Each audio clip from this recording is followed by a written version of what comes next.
Alright, hello everybody. Welcome back to our weekly live stream Dungeons & Dragons 5th Edition online role-playing adventures. We stream our sessions live via YouTube beginning at 9 p.m. Central Time every Sunday evening. You can catch up on previous episodes on my YouTube page as well as weekly session write-ups on my blog at roguewatson.com. I am Eric Watson, your Dungeon Master, and you can follow me on Twitter at roguewatson. I am joined by my amazing players. Chris playing Kalinar, the Gold Dragonborn Paladin of Vengeance. What's happening? You have a title, I have to finish it. Yes, there's a lot to that, apparently. That's right. The first of his name. Heather playing Miri, the Human Monk of the Elements. Hi. I think is what your monk does. That was shorter.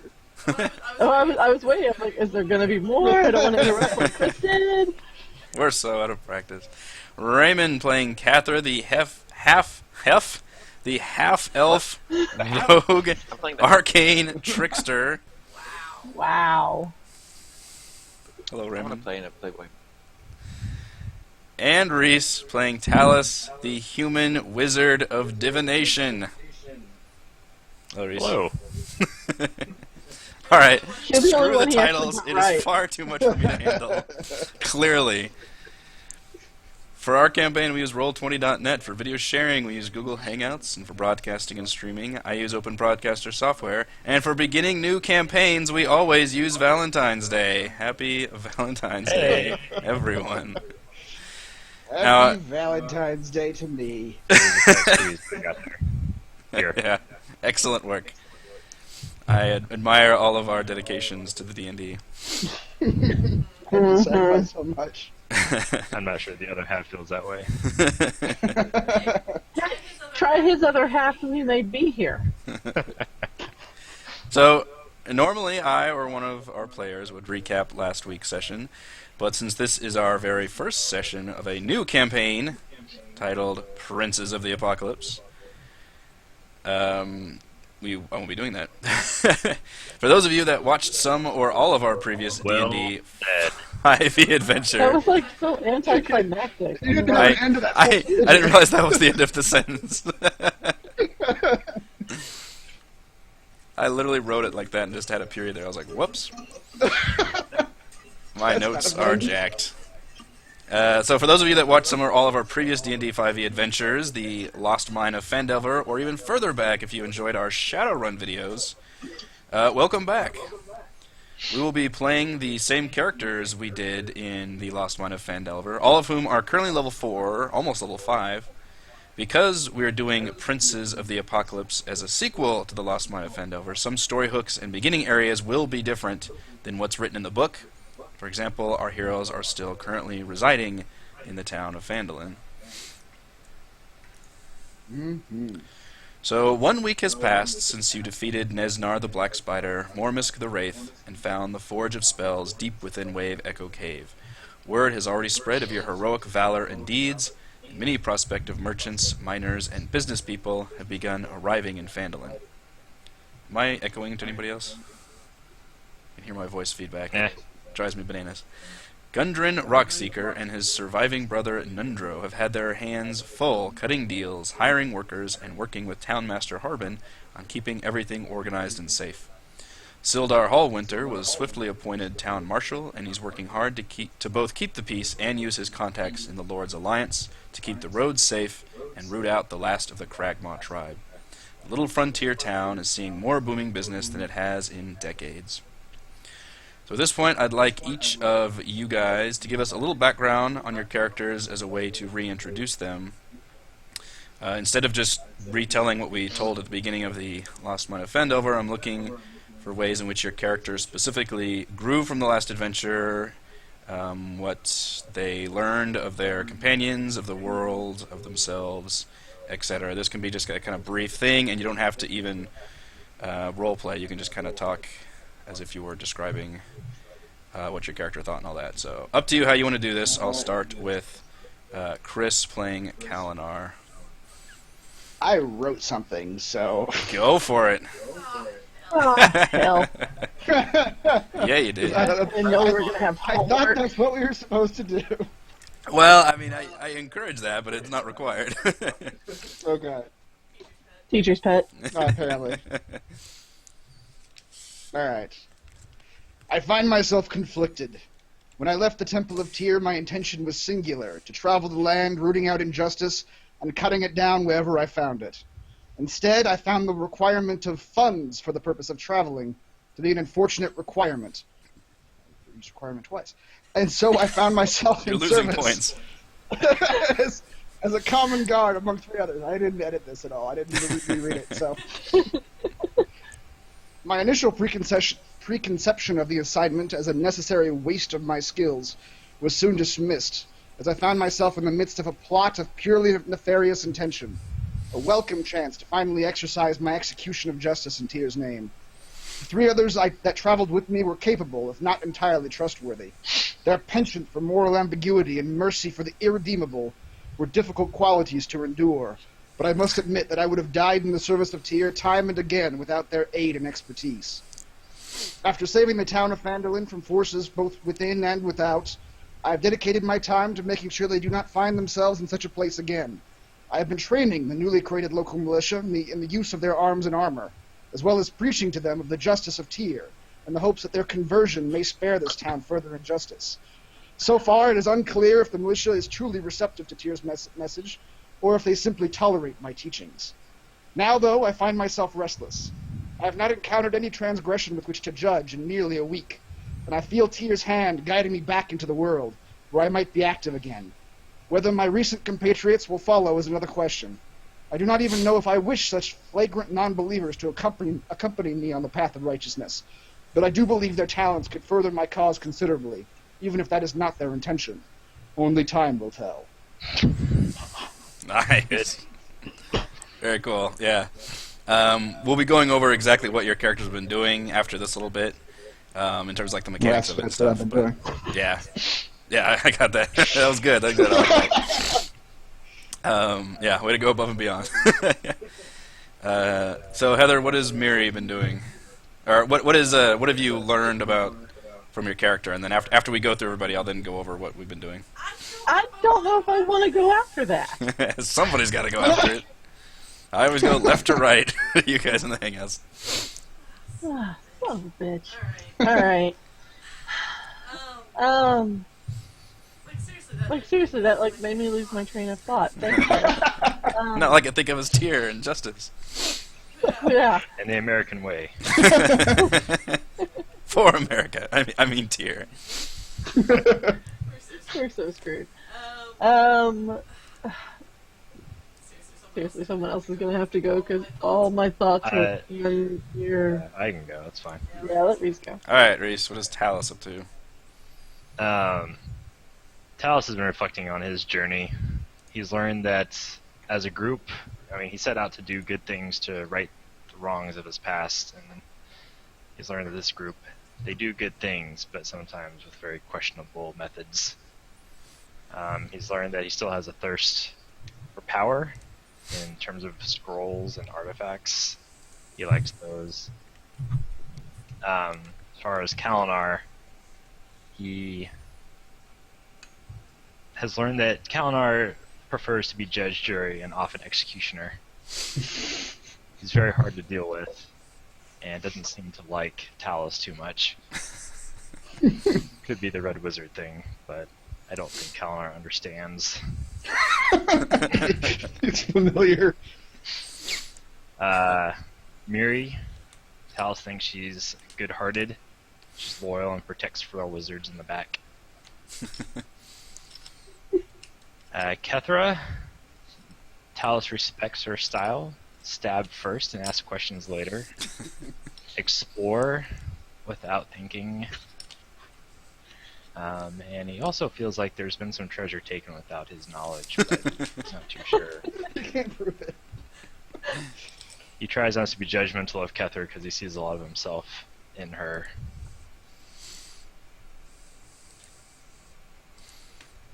Nice. And that's all I have, because I did this for a little bit and went, I gotta do other stuff. So. That's good. That's good. I like that. Yes, I forgot. Who wants to go It's a next? step down.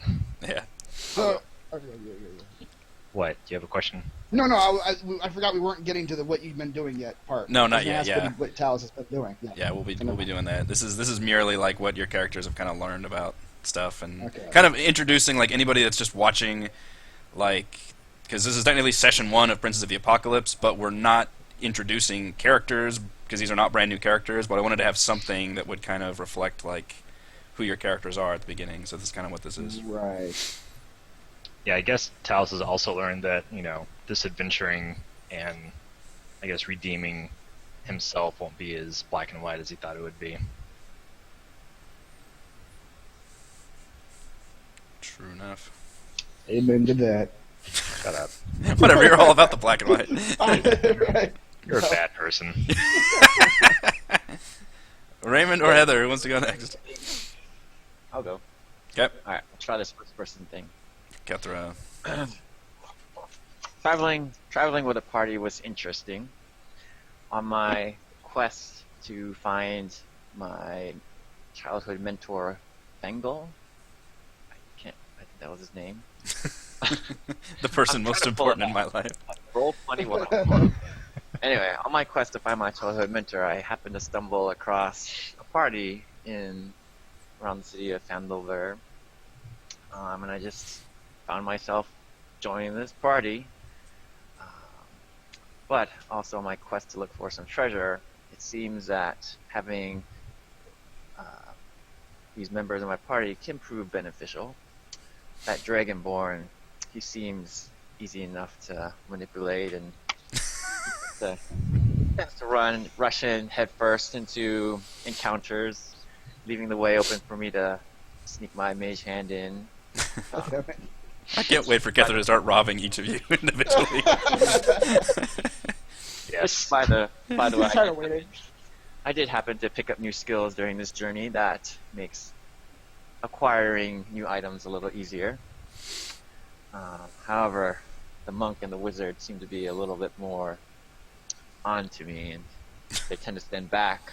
I think they're watching my moves, so I may have to find ways to be a little bit more sneakier and craftier, but all for the treasure. All about the treasure. Alright. Yes, I did just scribble quick notes on a card. Nice. Take this time to write something out. I'm married to the DM and I totally forgot to do the homework. Oops. It's okay, I wasn't much better. Okay. So Mary is still trying to find her way in this very violent world. Talos seems to want. She thinks that Talos seems to want to do the right things. However, she notices the sparkle in his eye when he gets around powerful people and powerful objects. Definitely wants to keep an eye on him. Kethra, she doesn't trust her as far as she can throw her. She's got that shifty look about her. Gotta make sure I keep my purse close whenever she's around. Kalinar tries my patience every single moment of every single day. But my true test of teachings from my brothers and sisters will be to teach Kalinar the ways of patience and forethought. Good luck.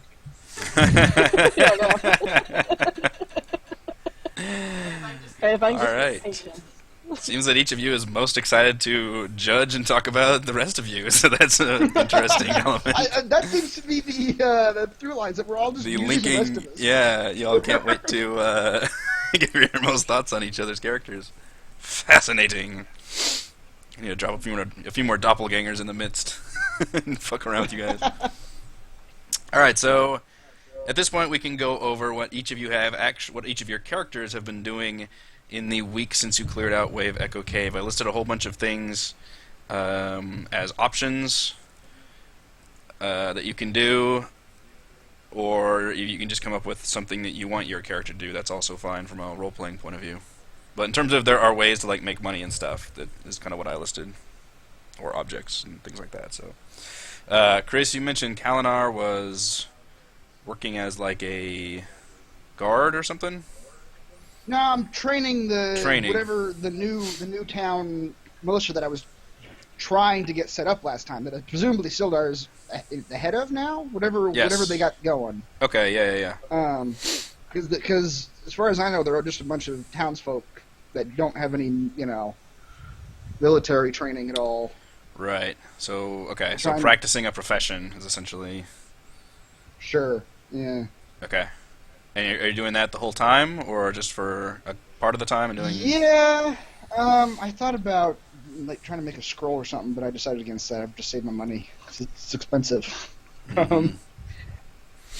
So yeah, just doing that. I got that breastplate to sell. If some wealthy merchants come through town. I mean, that's what I ruled, is that can... essentially, all these people are flocking to Phandelver now. Normally, you would have to go to a big city to be able to sell it, but I'm kind of allowing it since I'm forcing you guys to stay in Phandelver for the purposes of this segue into our next adventure. Yeah, so that breastplate +1 that we got, I'm trying to sell that, and that's it. Beyond the training. Okay. I guess we can go ahead and do that. So essentially, you have to roll for... you have to roll a investigation check to find a buyer. You need a 15 or higher. And then the length depends on the rarity of the item. So there's selling magic.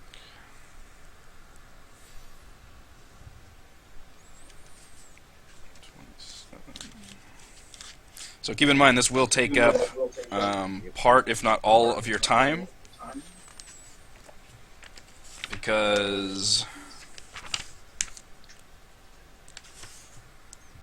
Does roll 20 roll for y'all? it takes 1d8 days to find a buyer for this item. So it could potentially take up your full week. Oh, wow. Okay. Well, I mean, I'm not doing anything else besides that. So... Well, that would, that would preclude you making any money from training, essentially, since... I wouldn't have been charging them for that anyway. It would have been more just... Okay. Yeah. Alright, so roll a investigation check. You need a 15 or higher. Okay. So I guess roll 20 works for y'all. Oh, yes. It does. Seems to... Hey! You rolled an 18. Yeah. With no modifier. It's a straight up 18. Nicely done.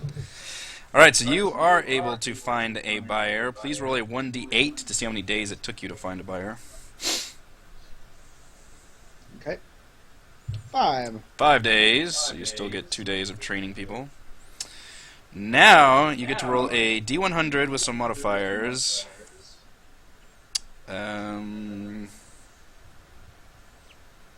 Okay, you get to roll a persuasion check, and then add that check to the d100 roll, and then you also get a -10 to that roll because it's a rare item you're trying to sell.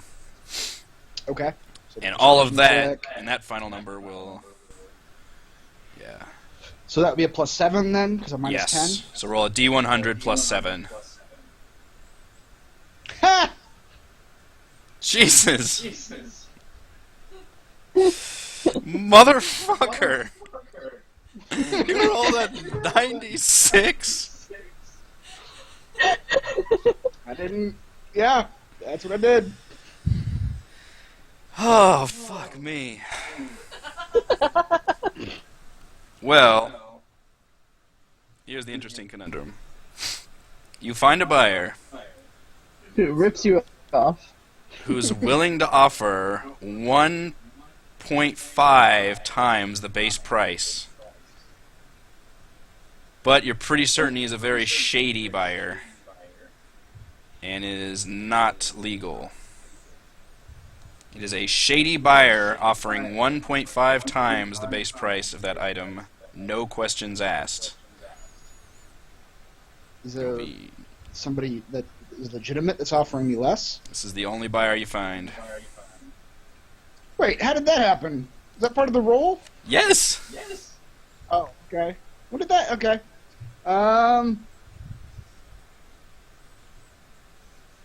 All right, no, I'm not. Kalnar would not do that.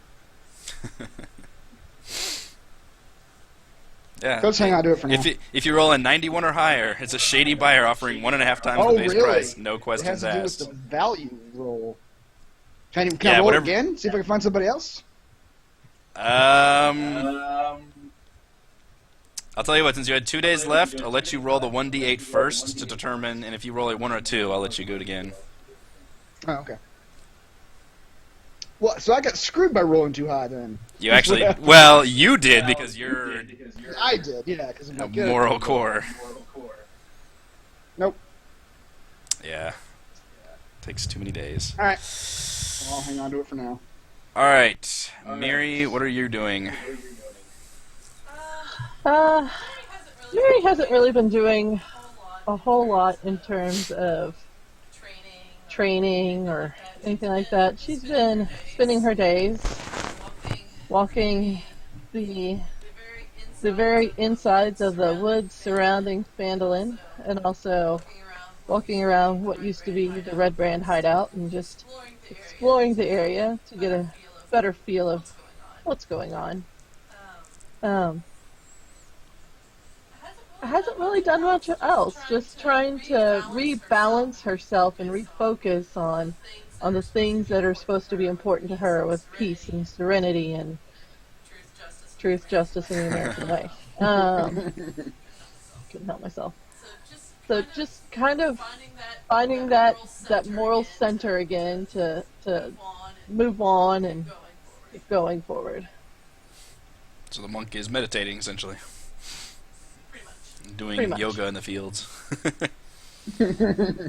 Okay. Raymond, what is Kethra doing? Or has Raymond left the building? Oh, I don't know. I don't know either.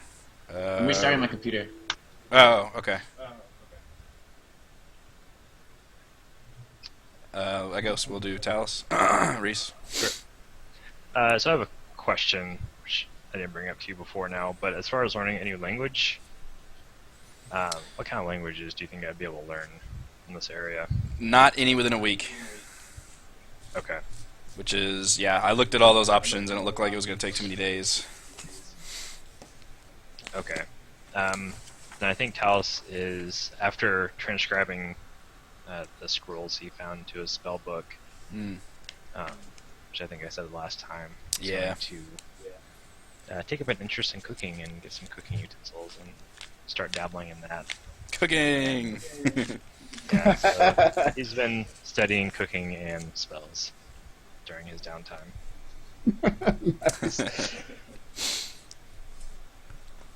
Excellent. But Kethra sees an opportunity with all these people coming, all these new tourists and people attracted. He sees an opportunity to work with the Thieves Guild and maybe pickpocket, who knows, scams, deals, demands. I don't think Phandelver has a Thieves Guild. Oh, it doesn't? Well, No. She was really misdirected then. That was it. That was it. That was in your Facebook message. I know, I was copying from the book. Fine, she will start her own Thieves Guild. Start a Thieves Guild in Phandelver. So you're doing the practicing profession? Uh-huh. If you consider using her mage hand to pickpocket people. A profession?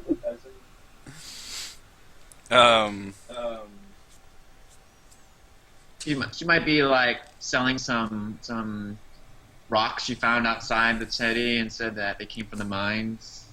There you go. Something like I that. will, yeah, for the purposes of not making you go through a bunch of rolls and stuff, we're just going to have that be like you are doing practicing a professional skill and earn 2 gold a day, so was that 14 gold? Like all your like scrimpings and robbings of people, minus any times you got like shaken down by Kalnar or one of the militia or something because you got caught. Your net profit was 14 gold. Okay.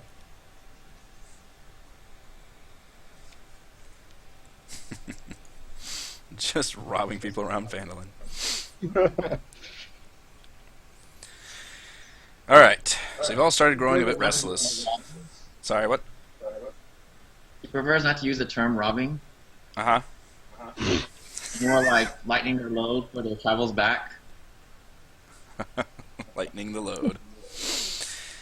So you've all started growing a bit restless from being in Phandelver, and you feel like the town is nicely operating on its own. On the 7th day, Gundren shares dinner with you all at the Stonehill Inn and reveals a proposal. The mine has already contained a substantial amount of valuable ore, but Phandelver is ill-equipped to ship it. He praises you for safely bringing the wagon load of supplies to Phandelver, and asks that you escort a wagon load of ore east to Red Larch, where it can be picked up by a caravan bound for Conyberry. It's a long journey, far longer than going from Neverwinter to Phandelver. He unfurls a large map and points out the quickest routes. And I will show you this map. I meant to draw a route on here, but I did not do that. It's too bad. The route is going east, and you can see the one recognizable piece on here should be Conyberry to the northwest, which is the same as Conyberry on your first map. East to Triboar, and south through Westbridge, continuing south through the Somber Hills to Red Larch. Oh wow, that is a longer trip. Yeah. As a sign of trust and goodwill, the eager dwarf offers to pay half up front, 100 gold each to help cover supplies, with another 100 gold each upon reaching Bethender's storage in Red Larch. He notes that this will help cement the mine's future operation while regular supply lines can be created.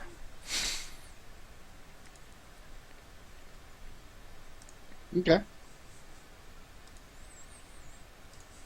Would So you he's like just to go offering on the us adventure? Yeah, right. So he's just offering us this job.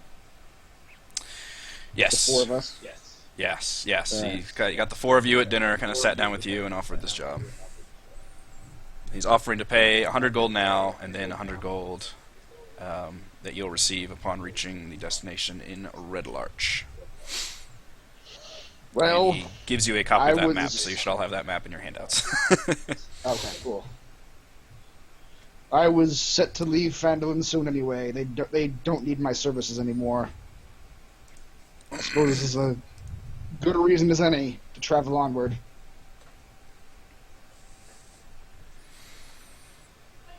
How can you? Well, I think I've burnt all the food I can burn. Is the cooking not going well? I'm still learning. It's a process. I'm not finding any new peace in the woods. I'm down for a new adventure.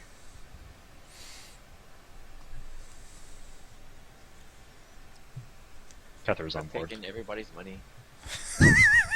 There's more people. Yeah.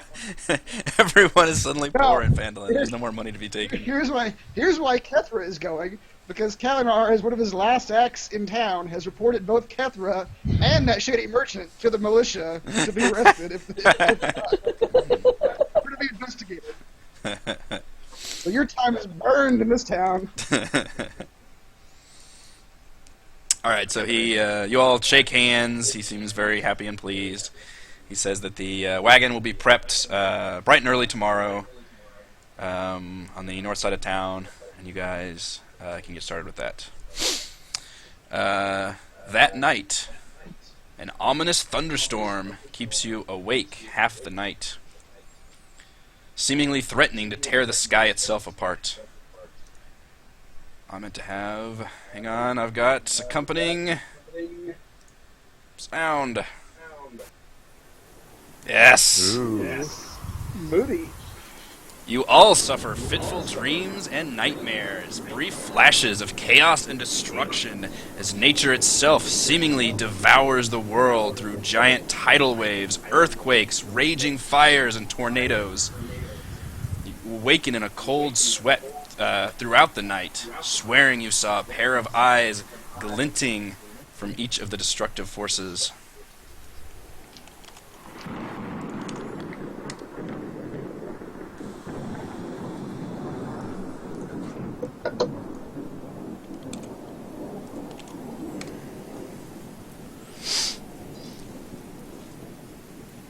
Enjoy the stormy sound. I can just take a nap for this right now. I know. It's meant to be more violent than this. It's a very violent storm. I was about to ask, did you just record my sound machine or something? Yeah. It's like soothing white noise. Yeah. In the morning, Oh my. the entire town is soaking wet. Actual damage is minimal, but the sudden violent storm is the talk of the town. As you all come downstairs and sit down for breakfast at the Stonehill Inn, the front door is burst open, startling everyone inside. Sister Garrily, the elven priestess of Tamora, stands as if she's seen a ghost, her hair and clothes suggesting she'd bolted out of bed and ran straight here. She scans the room, wide-eyed, before finding Talus, and quickly runs over to your table. Tamora be praised. It is surely a sign that you are all still here. She turns to Talus, anxiety and curiosity written on her face. You saw it, didn't you? Talus is a little shaken and a little, I guess, nervous and tired from last night. He's had a lot of bad dreams. What exactly do you mean, madam? I saw the forces of nature themselves tearing each other and the world apart. It was the elements come to life. I saw these symbols wrapped up together. It was difficult to comprehend. But I saw your faces clearly. And I saw a strand of trees. They were red larch trees. I think I got a vision from Tamora herself. She spoke to me, urging me to join the All-Faith Shrine in Red Larch. A great danger is coming, and I'll be needed there. I suspect you lot will too. I'd like to join you on your journey. Did you see the eye? She kind of reels backwards and looks like just fear has gripped her. She says, "The eye, the elder eye. I know not what that means, but fills me with such dread." Yes, I must admit I was quite surprised by it last night. What blasphemy are you two speaking of? Had I think it was a vision similar to hers. I saw symbols coming together. I also saw a single purple slit like an eye, unblinking, watching me. Then I woke up. Ominous tidings.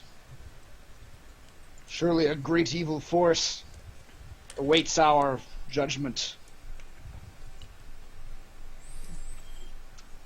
I think this goes beyond our world. I think the elements are involved. Other planes.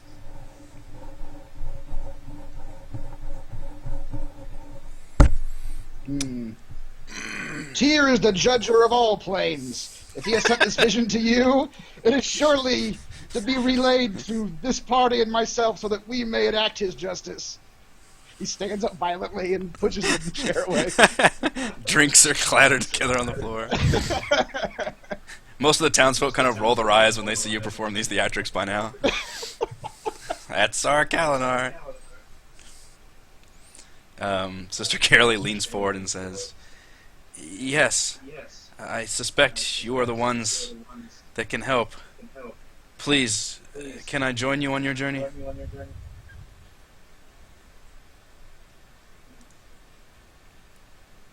Of course. This message of ill tidings was sent through you and Talus, it seems. Surely you both have some part to play in the judgment to come. She nods and Hopefully says, not your judgment.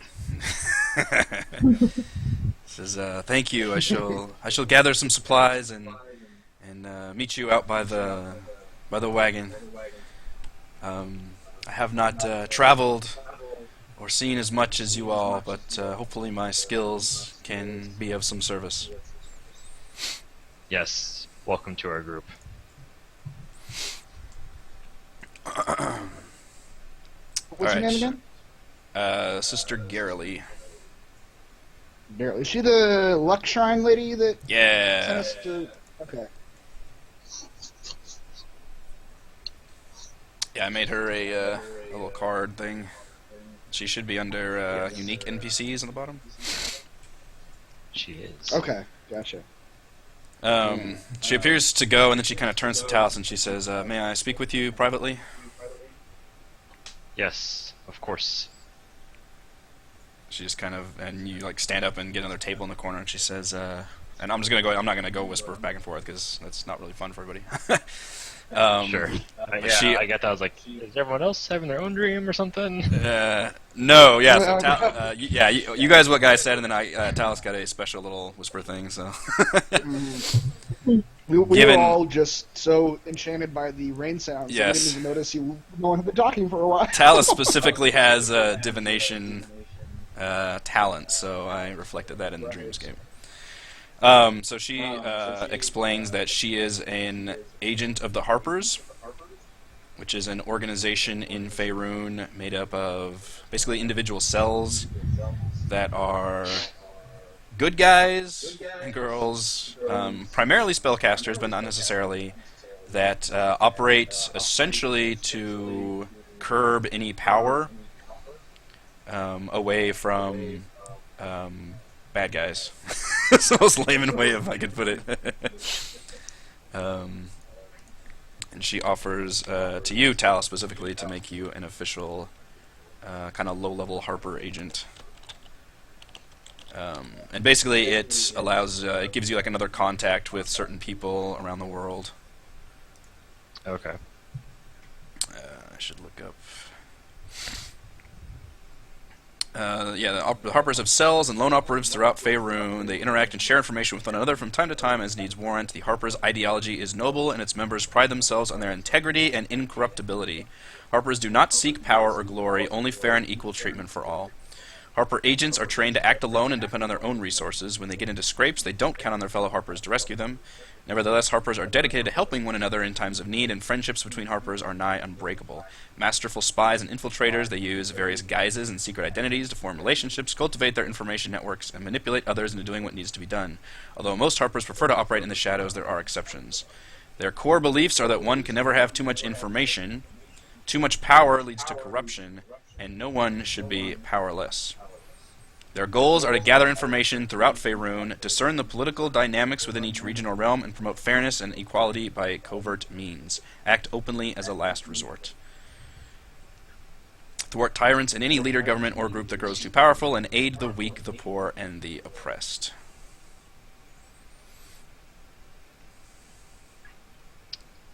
Yes, sister. I've heard about your group. I myself have seen the problems of power in the wrong hands and the path that goes along with that. I'd very much like to join your group. Excellent. Alright, so you can mark in your character sheet that you are a official agent of the Harpers, whatever I forgot what their low-level ranking is. This is mostly for the like D&D Adventure League group. Your character can be part of one of these factions and kind of get benefits from that, but there are some story things I can integrate in it as well. And he's not telling us this, right? Yeah, it is up to him. Okay. I choose not to tell you right now. Okay. Just within my background, I guess. I'll just make a note. Okay. Alright, so if there's anything you guys want to do before leaving Phandalin, do it now in terms of buying any supplies. There's a certain page on the Adventures book. You guys want to buy potions of healing or anything like that, you can do that in town Potions here. of healing are 50, right? Or rations, they are 50 gold apiece. Alright. I will buy a potion of healing. Yeah, any rations or anything like that you guys want to, you can get. Now We're let's- keeping track How of much are rations rations? somewhere. Yeah, they should be in your inventory. Yeah. Let's see, 148. Basically, My rations are currently at 7. I don't know if anyone else has a different number. Rations are Mine 5 are silver 6. apiece. However, I gave one of mine to Droop. Is Droop still around? Is he still around? Okay, I didn't know if he left after the adventure. He's just hanging out. He's like one of That's those. cool, man. He's like one of those little pets. He just right clicks in his inventory, and Droop like appears and follows him around. Yep. Yeah. And that clips through everything. Yep. He's like my sounding board when I'm researching. Yeah. You guys do have a long journey, but there are towns in between where you can resupply. You said 5 silver pieces? 5 silver You're saying apiece for rations, yeah, for 1 ration. Okay. 1 day I'll ration. just buy 2, bring myself up to 10. I wasn't keeping great track. I think I was only minusing when you specifically told us to. So. Yeah. Yeah, ammo, torches. I'm trying to think of stuff you guys used. Yeah, I need to buy a couple more. I need to buy 2 or 3 spears. I don't know how much You those can buy a cost. grappling hook and rope. All this is on page 150 of the player's handbook, so I'm looking at. Okay. It's got a list of equipment type stuffs.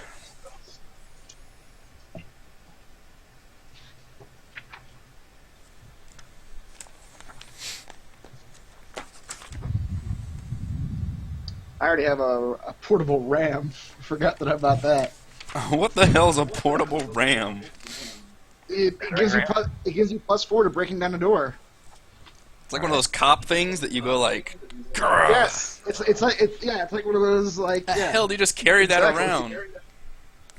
Along Can I with your get a fucking like tent? 6 weapons. Oh, wait, I still have not calculated those up. We should just out of curiosity. Probably should. The one I don't like is the lance, because lances are fucking big. Hey, Yeah. can I have a tent? Sure. It's not that heavy though. 6 pounds. A lance. Anyway, the Really? hammers are the heavier ones. Yeah. I'm picturing like the lance that you like when you're on a horse and you have like that giant lance the length of a horse. Is that not what I'm No, picturing? this is like a lance like Braveheart. When they pick them up, they're just like long spears. Or So like it's that big. blue guy in Final Fantasy X. Right. It's like a lance as tall as a man. You're talking about I like mean- a pike?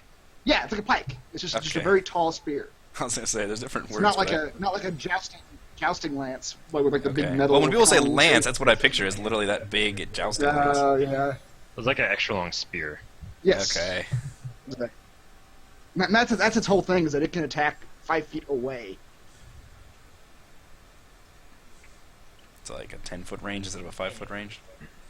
Yes. Holy water is 25 gold. I'm buying that. Useful for any cursed flaming skulls. I don't know why, but this 10 feet of chain seems like a good idea. Ghost Rider. Shane. Yeah.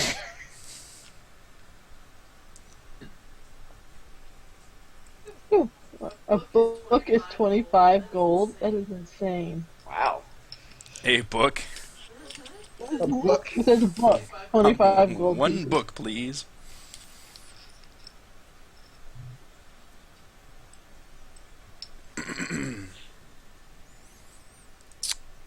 Anything A else? chain.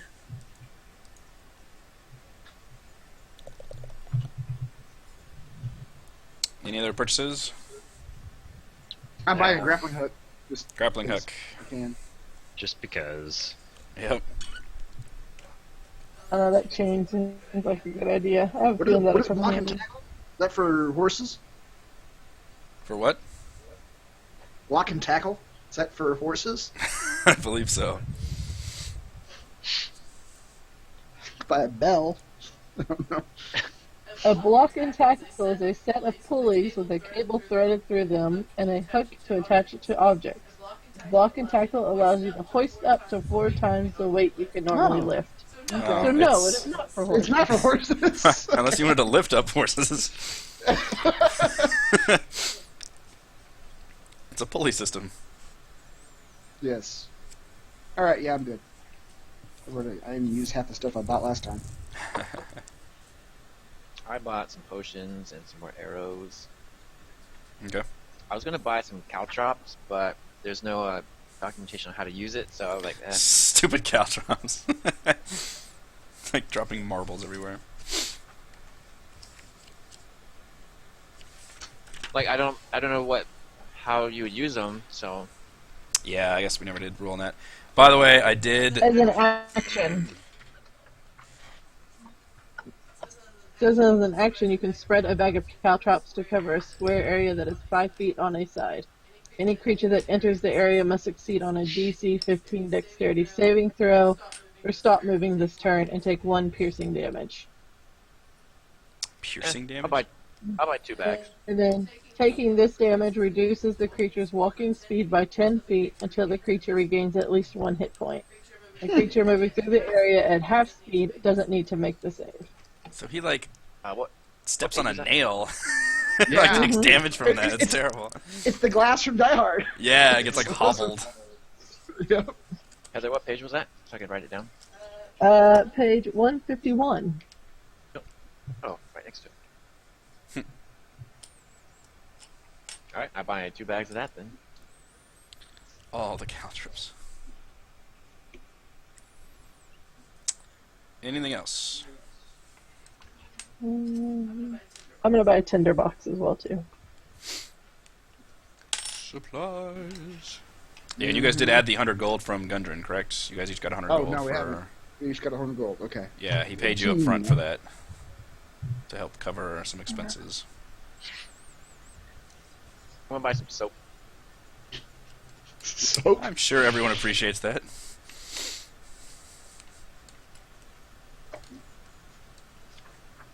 I mean, it's only 2 copper pieces. Not a bad idea. It's always good to have a good hand hygiene.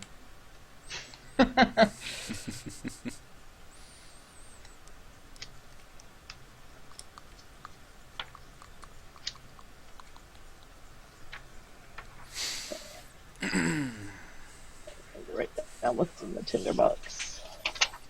Ooh, I'm gonna buy a vial too. Never know when you need a vial. It's for putting I stuff in. still have 3 vials of perfume. Or for peeing in. Still stuff. Yes, it is. Do you turn the light on him? Oh, yeah. Yeah, we should probably get moving, or else we'll just keep buying more stuff. I know. We're just gonna keep shopping until we're Can you broke. see me? Okay, anything else? No.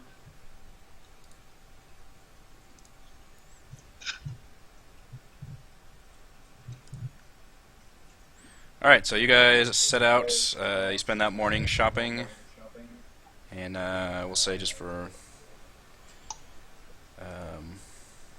organization purposes, you guys are still heading out in the morning, like the early parts of the day. You get on a familiar wagon, looks like it might even be the same wagon with the same oxen that were stalwart from Neverwinter. They did fine last time. They did fine, yeah. And you head north along Triboar Trail. Who is driving, and how are you guys sitting and all that jazz? The wagon is big enough to accommodate all 5 of you, because Sister Garrily does meet you there. Did the oxen level up since we last saw them? They appear to have eaten well. They did not level up. They gained the ram ability. I'll drive. Unless anyone has a complaint along those lines. I'll sit, co-pilot, and whatever passenger up front, and just be on the lookout. Yeah, and these guys travel at pretty much just walking speed, so there is no like getting left behind if you guys just want to walk alongside and that kind of jazz too.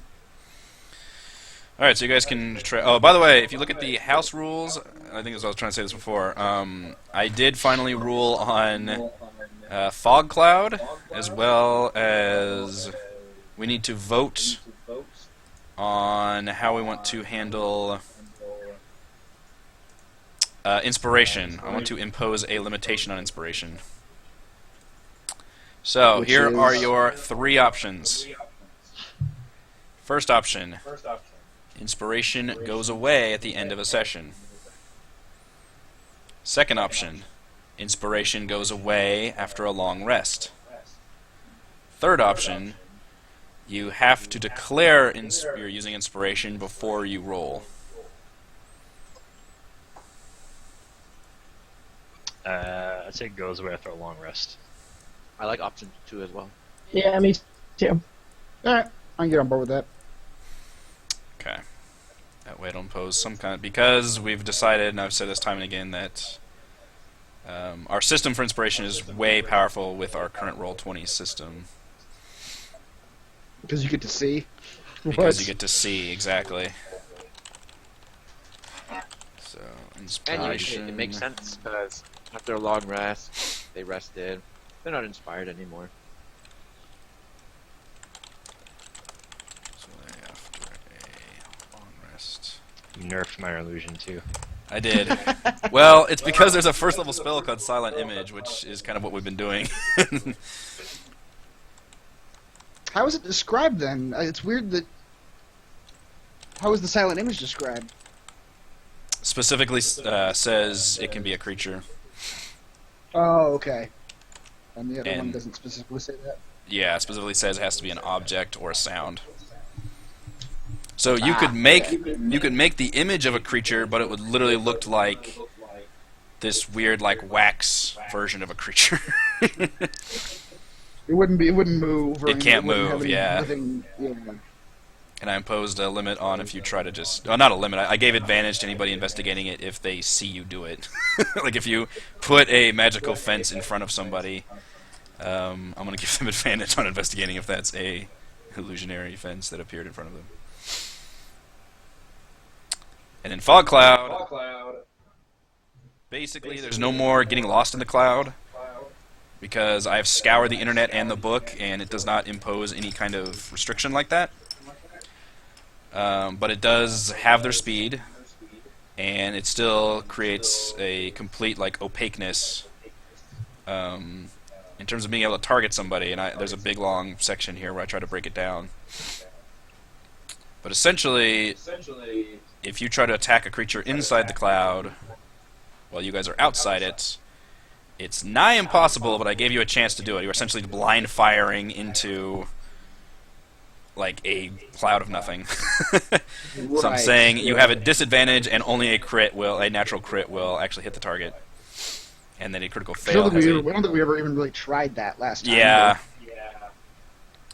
So and the then with- only real difference is that creatures are not going to get lost. They're not going to get lost, but they still have... Everybody that's in the cloud still has to roll a perception check to try to find the target that they're looking for. And the way I did it is I balanced a perception check versus their target stealth check, whether or not that target's actually hiding or not. It's just so they have a target thing to hit. And that way, like, a big lungering creature who sucks at stealth is going to be a lot easier to be found than a small, lithe, dexterous creature. Okay. So it still creates a zone of everybody having to use perception checks to find everybody else, essentially. And what if you want to walk out? Same thing? You can just walk out. Yeah, all it does is have your speed while you're in it, because it's difficult terrain. You're essentially having to shuffle along very slowly, so you don't like bump or fall or anything.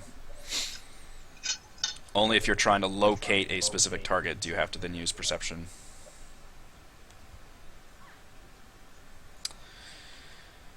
And I think that's all I changed.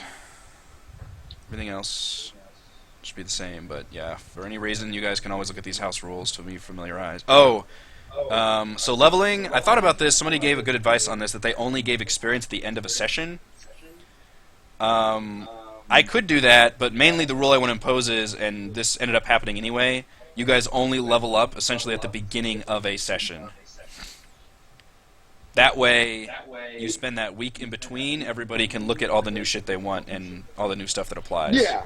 So Yeah, that makes sense. In terms of how you give us experience, that's entirely up to you. However, Yeah. it's easiest for you to calculate that, because you're gonna be the one calculating it. right.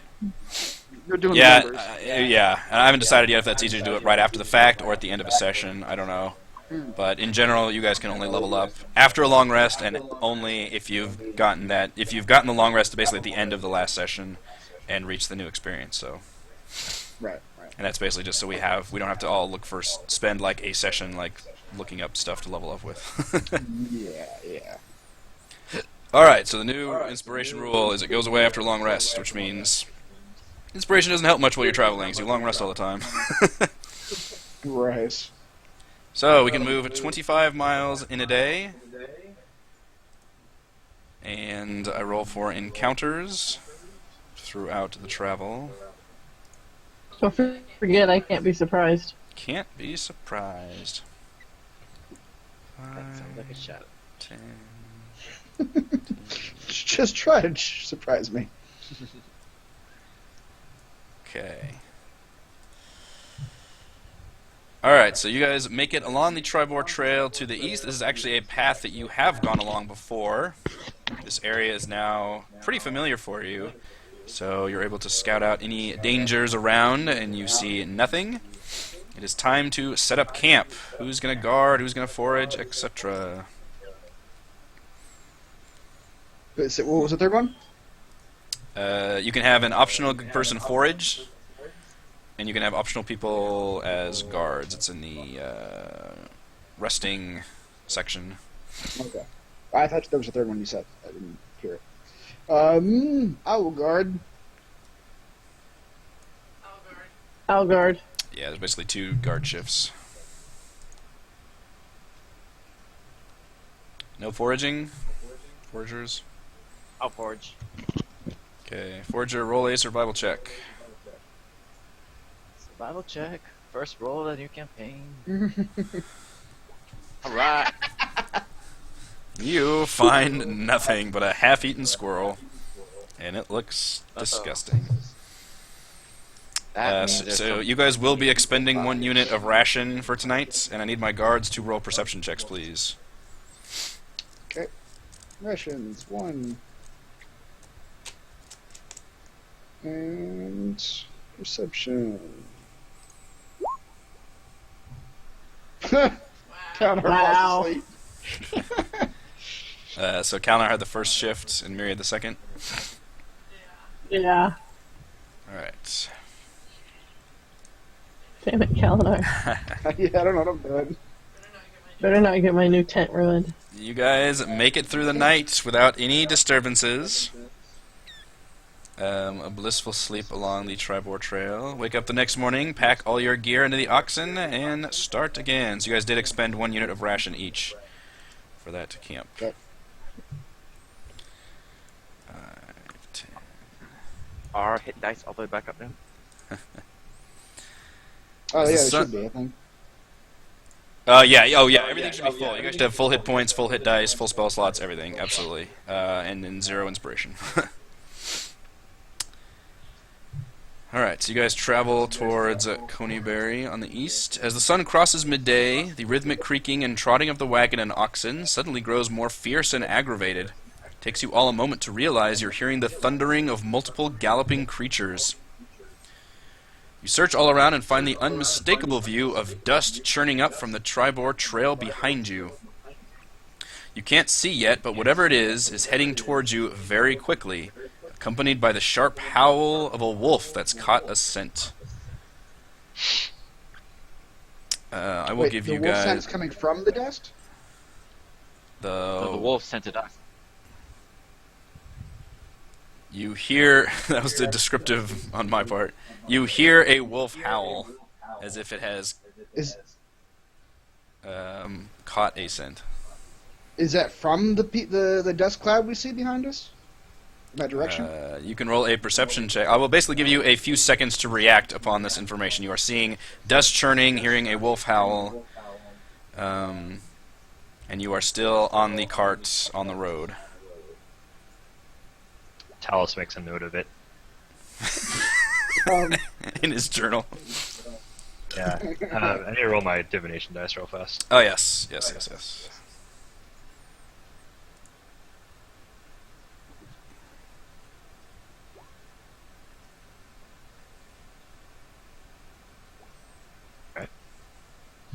Okay. Talus, or not Talus. Kalinar Yes. hops off the. Yeah. I don't know what you do. I don't Kalinar know. hops off the wagon. It says, off the road, quickly, into the woods. somewhere in woods, and starts pulling the oxen from the front off the road. Mary, what was the perception checks for? Was that the nighttime? Oh, I accidentally hit a button. Okay, that's fine. Alright, so you've stopped the cart and you're pulling I'm leading the oxen off the road into the off woods. the road. Okay. Can I hide behind a tree?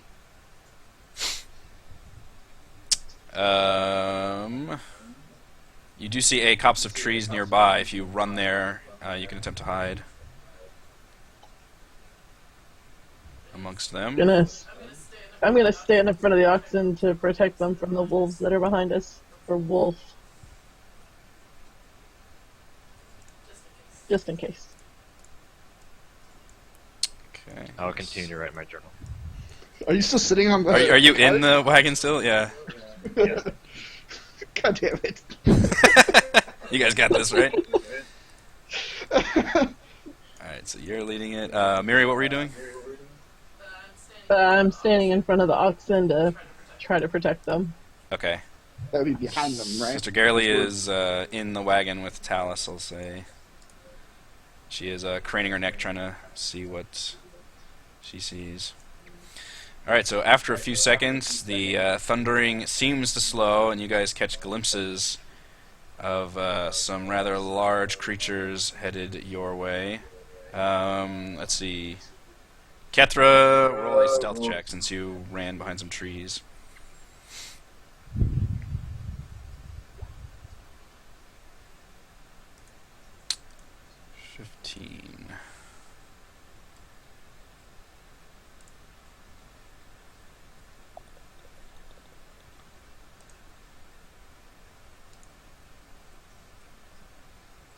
Fifteen is good enough, actually.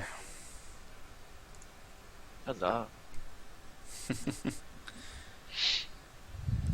Alright, and then you guys, let's see, where am I? You see a trio of wolves kind of appear from around the bend, coming from around a large rock from your point of view. And they start growling and begin kind of splitting off to surround the wagon. While the dust finally settles, and you see a group of hobgoblins mounted on wargs, slowing their approach as they reach within shouting distance. You hear some talk in Goblin, followed by some shouting in Goblin, including the words Cragmaw and King Growl. And then they charge. Please roll for initiative. Oh boy. So it begins. The remnants of our Oh last boy. adventure. And Kethra, Well, you do. You are fucking sitting in a wagon. You know what? I've not even put my pencil down yet. Yeah. You're like Uh, sketching the wargs as they run up. Yes. Oh, did you see this Sketching them. before? What's just coming out my face? Interesting.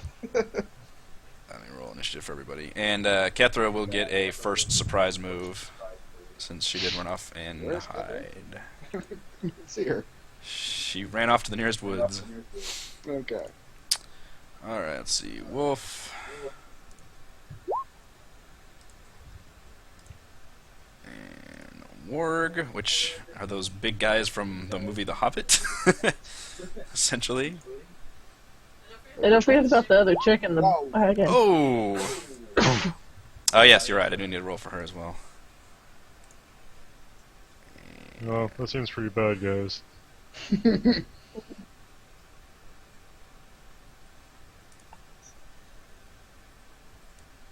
Nice to know how he wants to kill us in the first adventure. Yes. Things first seem to have upgraded since we last fought them in the last adventure. Don't know how that happened. They've built wolves. Built wolves. It's the Outriders.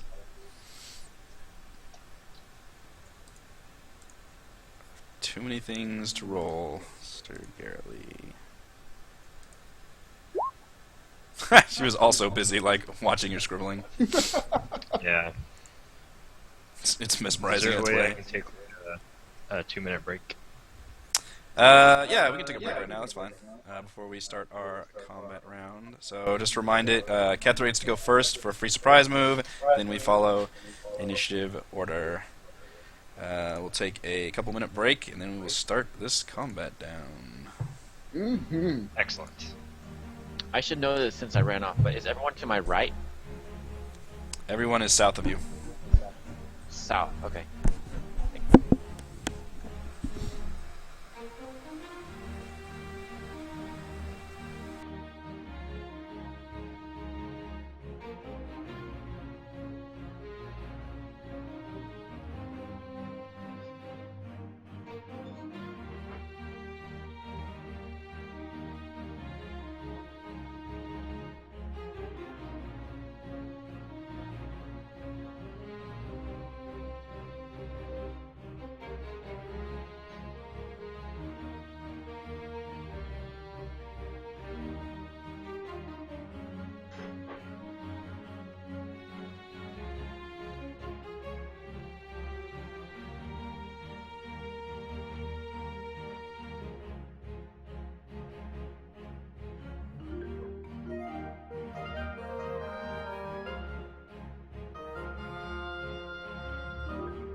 Hey, handsome. Hello. Hi. Not you. Hello. Alright, I think we are back. Hi, guys. In danger! There's my danger music. Yes. Kethra, you get a surprise round. Okay. Surprise! I'm hidden and I have advantage. Can I hit that wolf from where I'm standing? This one? Or do I need to like step up one? Can you see them from where you are? Oh yeah. I will shoot a crossbow at him then. With my advantage. Thank goodness I had advantage. 21 will hit a wolf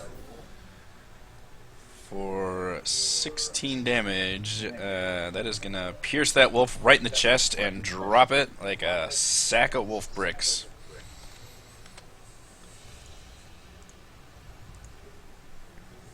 Can I try a hide from here?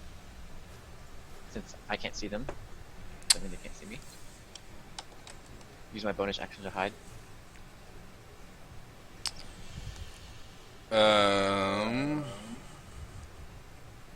Do it from there. Sure. Let's try this. Alright. That's good enough. I'm hidden. Alright. Good surprise round. Wargs, however, are next. Shit, I have too many windows open. Why did I have combat with 3 different things? Alright, the foul creatures, which I can add to your things since you now see them. A warg is an evil predator, delights in hunting and devouring creatures weaker than itself.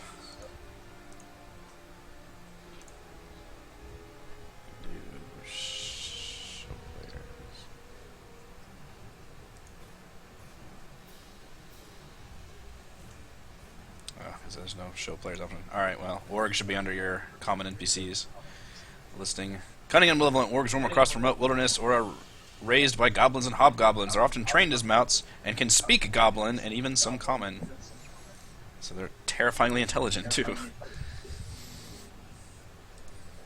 And they will charge towards the wagon with the hobgoblin in Are they tow. wise?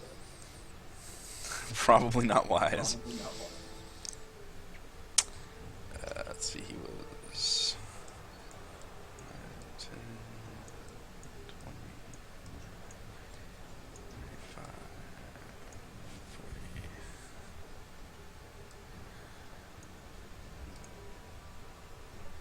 40. And they have a giant speed. 5, 10, 15. Whoops. Come back here, Hobgoblin. 20, 25, 30, 35, 40, 45, 50. 10, Oh boy, there's more of them. 25, 30.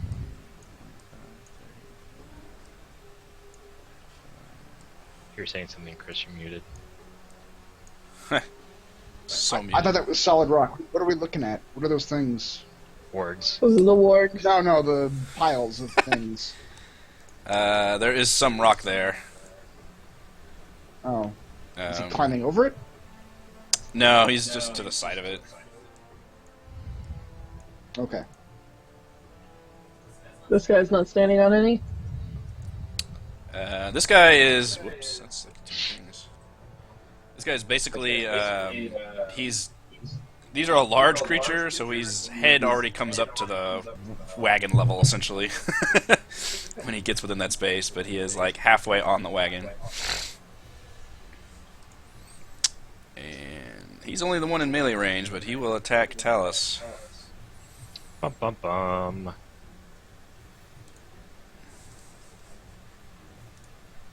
I'm confused about the movement over these rocks. Can you go through them? He's beside it. No, he's beside it, and Maybe, the rocks. maybe it's my shadows, but it looks like he's standing right in the middle of it. Oh. Which one? Yeah, that's why I asked if he was standing on rocks. Well, it's just how I drew the dynamic lighting, I guess. Hmm. But it's there. There's What's the basically just radius of- like the point of the rock can like obscure your vision a bit. I probably drew that shadow too big. Is the rock just these spaces then? It's the whole square, but it's like it just comes together in a point kind of a thing. So you can stand on those spaces. Yeah, like Kethra's standing on a space up there. Oh, okay. I didn't think you could. He's like hidden in the rocks, basically. Okay, gotcha. He is one with the rock. He's melded I don't with know how to get rid rocks. of my thing now. He's so well disguised that he has become a man. There you go. All right, here's the warg's vicious attack. 16. Man. Well, normally yes, but Talus will use his glass staff and cast shield. Hmm. Nice. It's plus 5 to AC. So much armor class. So I have a 19. All right, the wolves are next. You guys have fought wolves before. Uh-huh. And 5, 10, 15, 20.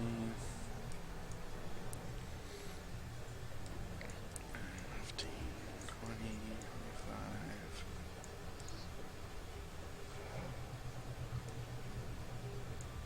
30. Alright, wolves will surround Miri, it's the nearest one. Not in a Great. wagon. And wolves have pack tactics. You get advantage on attacks against a creature of at least one of the wolf's allies within 5 feet. So both of these guys grant each other advantage Great. while they are still alive. Wolf 1. Jesus. It was a 19 and max damage. Almost max damage. That hurt. Angrily bares its teeth. Also, need to roll a strength saving throw. Need an 11 or higher to avoid being knocked down by the wolf's lunge. That's the heart, right? It is the heart. F you, Wolf. Alright, you remain upright. Second wolf. 7. Not quite. Nope. That one was too busy cheering on the first one. Oh wait, his advantage. 23. Damn it. You fools. Almost forgot. Almost. 5 damage and another saving throw.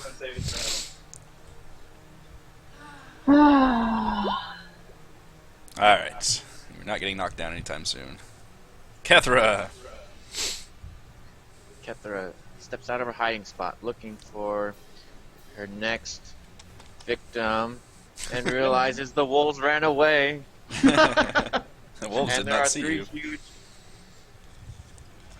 things. Yep. But not one to get the opportunity to attack something. She shoots at this. Can't click it. That one. With her surprise attack coming out of hiding. Are you shooting the warg or the hobgoblin on top? Oh, I had to pick. You do How have does to mana pick where you're combat work? aiming, yes. We have not ever dealt with this before. I'm essentially just treating them as separate entities for now.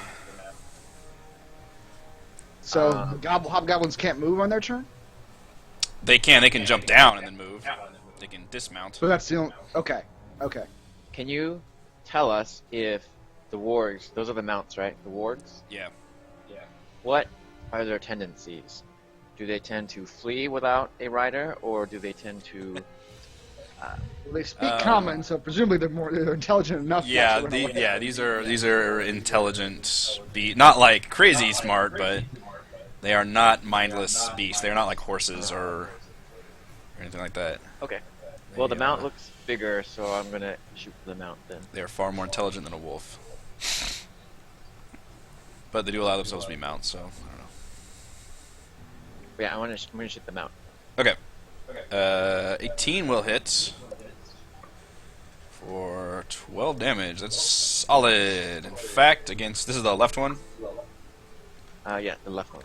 Okay, that is going to be massive damage. Oh god. I'm So gonna he hide needs to after roll that. a con saving throw. That's actually not going to be good enough to hide. And he fails. A terrible fate befalls him. One. One.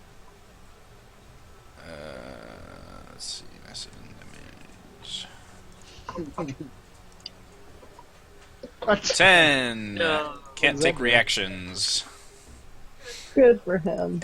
He's momentarily dazed. Galinar. Galinar will whisper a prayer to tear to his sword, and it will glow with some golden energy, and it will have plus 1d4 radiant damage. Radiant damage.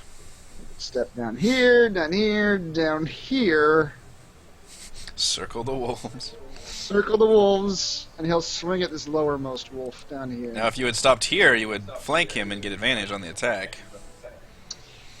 Yeah, but I'm trying to position myself between Miri and He doesn't need advantage. I don't need advantage. Oh, so cocky. Hey, he said that. I didn't say it. Come on, roll I a disagree pair with of it. 2s. I know, it'd be better if you rolled a 2 and a 20. Or 15 will hit. wait, what? What is that? Or. What? What is that? Or 15 slashing or 5 slashing? I don't know. What does your thing say?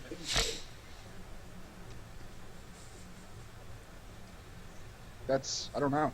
Nothing's changed since the last time we played. I guess we can ignore that. I don't know. I guess we'll ignore that. I don't know what that means either. Until I Looks like figure out what happened. The 5 slashing is just the 4 and the 1 times 1. It's Check rolling out a the 4. It's rolling a 4 plus 1. Is it trying to do divine favor? Maybe. Yeah, I think so. I'm just not doing it right. Okay, that's interesting. Okay, Alright, so your well- first roll is 1d10 plus 4 plus 1 times 1, and the 5 is just 4 plus 1 times 1. Okay, yeah. So ignore that 5 slashing bit. Yeah, okay. So the first number is your normal damage, right? Because you have a plus 4 strength. Yeah. So it's 18 damage. Alright, well that will demolish a wolf. Which one were you attacking? The lower one. Okay. He is now a wolf sandwich. Okay, then I'm going to step up here and attack the other wolf. This is the cleave ability. My cleave ability, yes. It's not called that, but What is it called?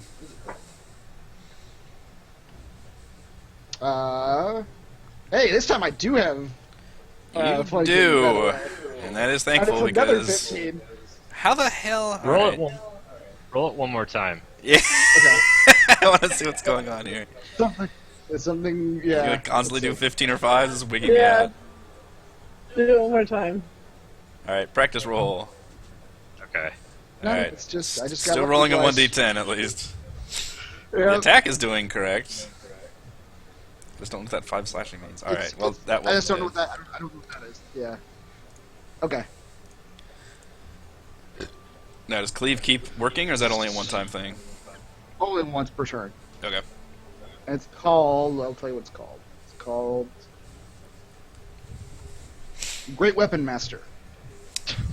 That's a Rolls worse, song. way worse name. Yep. It's a feat. All right. It's called Clove. Clove. And I'm gonna step up to right. I'm just gonna step right here. Alrighty. Miri. Alright.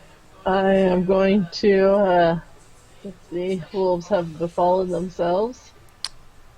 Yeah, wolves are dead. This one is scrambling up to the wagon. This one was the one that got injured from Kethra. I will turn and see the warg trying to scramble up into the wagon and put my hand out and cast Water Whip. Huzzah! Everybody likes the random encounters. You can unleash everything. That's what you guys told me. Wow. Holy hell. Alright. Dex save from a warg. Our dex is okay. 13 or higher. Nope. So we should push him away. Knock prone or pull. You can knock It says prone. whip of water to shove or pull a foe. I Okay. shall shove So you him. push him 25 feet back this way? Or Yep. up to. Sorry, Catherine. He takes a full 22 I'm not here. damage. Just rock. It's also massive damage. I'm going to roll an acrobatics check for the hobgoblin to try and stay on the mount also. How tall is a warg? I don't know that information readily, but it's big enough to be considered a large creature. So if he doesn't save and he falls down, is he going to fall more than 10 feet and have to take falling damage? Because he's not prepared to fall. Bad things will happen if he falls, yes. Okay. He's going to need to roll a... Well, let's use let's use your save. He has to roll a 13 or higher. And he barely stays on the mount. He hangs on. 15. The bull rider. If you want to actually Take slam him help against on the it. rocks, I'll have the warg take another 1d6 bludgeoning damage. Yep. Sounds great. Well, I like that idea of you physically shoving something and it crashes into something. So Yeah. Honestly, the hobgoblin should take that damage as well, too. well, because he was able to make his save, he manages to Yeah, but you're going to stay hit the on the rocks, mount. too. So we'll put him. Well, I guess we'll stick him on this. So, that's 27 damage for the warg. Yeah, that warg looks like it is on death's door, but still alive. Yeah, but you said that was massive It is. damage, Oh, so yeah, you it still is have to roll massive for that. damage. Yeah, he does have to roll for that. Massive damage. 15 or higher con save. She does not get what terrible thing befalls him now. A 3. That can't be good. He drops to 0 hit points. Nah! Due to all those things, you managed to one-hit knockout a warg. It technically says that he drops to 0 hit points, but is stable, so he is like unconscious 0 hit points.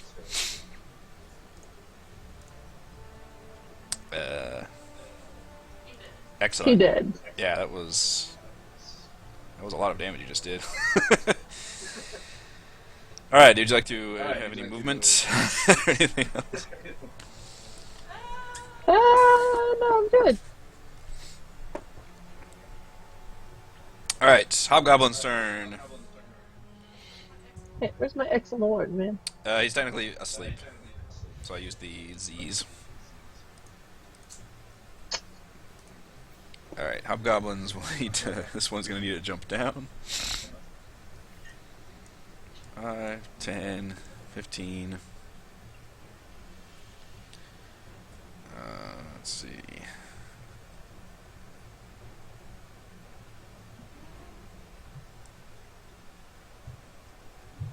20...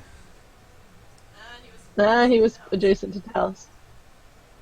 I don't think he was. He's going around the wagon. Yeah, alright, I'll let you do it. I could have taken the outer path, but I didn't. I was deciding if he wanted to go on the wagon or not. 5, 10, 15, 20, 25. Talos, would you like an attack of opportunity as a reaction? I like an attack of opportunity. Smack him! Sounds lovely. As he walks by the wagon. Bonk him. Yeah. Oh, I'm going to do more than that. Oh dear. Super Bach. I don't know what that means. I forgot you had that staff. Yep, almost minimal everything. Yep. Yeah, that Fantastic. was terrible. He continues walking as unimpressed with your swing and a miss. Yeah. It whizzes right above his head, So much whizzing. and I'd spin around because it was so bad. Man. Sister Garreley lightly chuckles under her breath. Yeah. I got a +4. So I roll a 2, 2, and a 1. Yep, that's pretty terrible. Man. Alright, so Hobgoblins. So this one, I'm gonna say that he can shift around in his seat to basically cover any of these squares. Since he's technically in the middle, but because roll 20, I have to follow the square thing. He always has to be on one of the edges. And then this one is just gonna sit on his Hobgoblin and shout a lot. So these two will attack Kalinar. And they have martial advantage. Once per turn, they can deal an extra 2d6 damage to a creature it hits with a weapon, if that creature is within 5 feet of an ally. He's So not. it's kind of like pack tactics, but instead of giving advantage, it gives more damage. Wait, so if the hobgoblin is 5 feet from its ally, or if the creature is 5 feet from its ally? The way you read that, it sounded like Kalinar has to be 5 feet from an ally. Once per turn, can deal an extra 2d6 damage to a creature it hits with a weapon, if that creature is within 5 feet of an ally. So Which if, it's not. if Kalinar is within 5 feet of an ally, of the Hobgoblin's ally. So essentially, they Right, get to just surround. like when I get advantage for a sneak attack, right? Yes. Yeah. As long as my ally is within 5 feet, I get this bonus. Yep. And he is ran up to next to the warg and his Hobgoblin buddy. All right. So Hobgoblin 12. Nope. Second Hobgoblin 4. Even worse. Man, I rolled great for damage too. Son of a bitch. Yeah. Max damage both times. Alright, and the other one will just yell angrily with his sword raised. Sister Garreley gets to go next.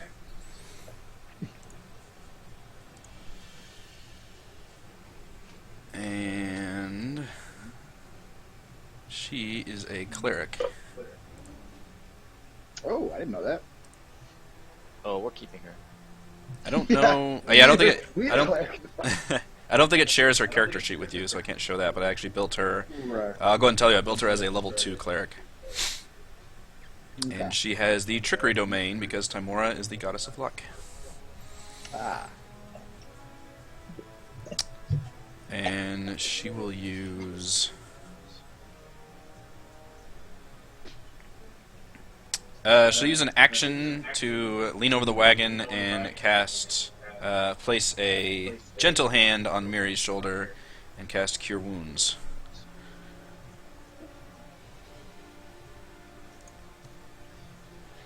Nice. That's handy. Mm-hmm. Oh, I don't have it actually set up like I have to roll 1d8. Plus Plus 5, five. yeah. 1d8 plus 5. Huh! Max! You Nice. regain 13 hit points. Excellent.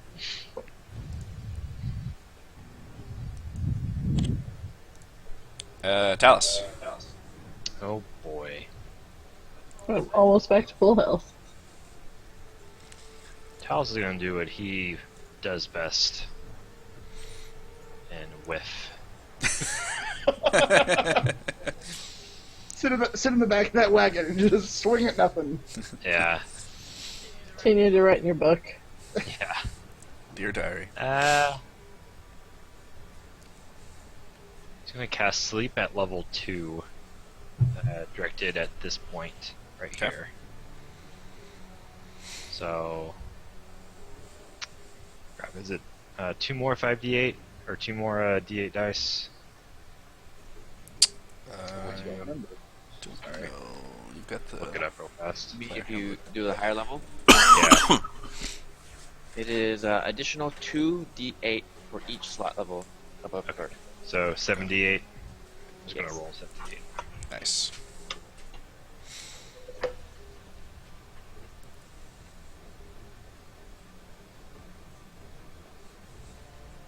All right. 32. Great. It's pretty average. More than half.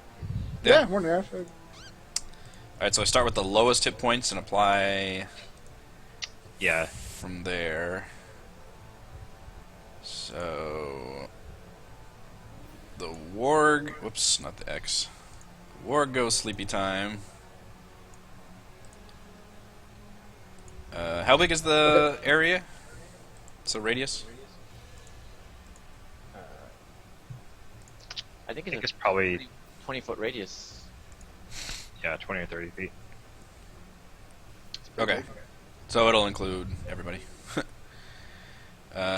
His mounted hobgoblin goes They sleepy both just fall time. over.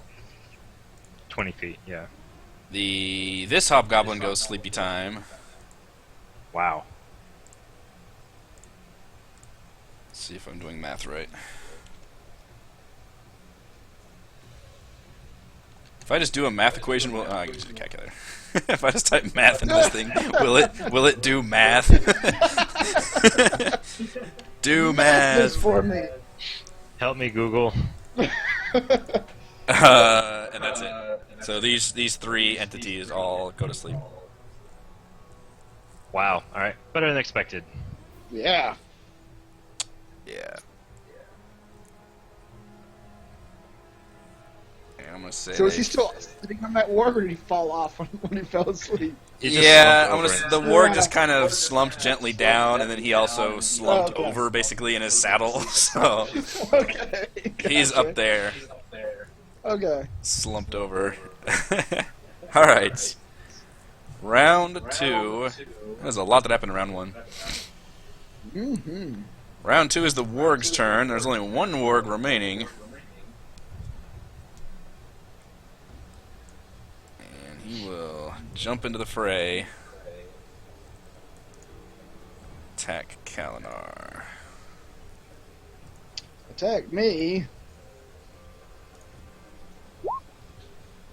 A 14. Nope. That And the would've been wolves. bad, too. That was- I know. I'm doing good on damage. I just can't hit. Yeah. The wolves are dead, so we are at Kethra. Kethra pops out of her hiding. No, you were not able to hide last time. I remember that. Like you rolled like a 10. No, okay, fine. I put quote hiding spots. I don't. Did you not What she actually thought have was a it? hiding Everyone spot. saw you. And she Wargs have a pretty just decent passive perception. shoots her crossbow at the rider. I forget what it's called. Hobgoblin over here. Hobgoblin. Hold on, let me see. 5, 10, 15, 20, 25.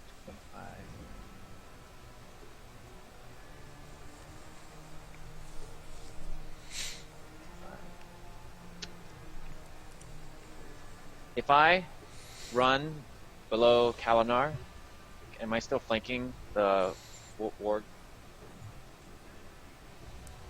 If you. If I take that square below Over Kalinar, here? does that still count as flanking? What the hell would you be flanking? Oh. Miri?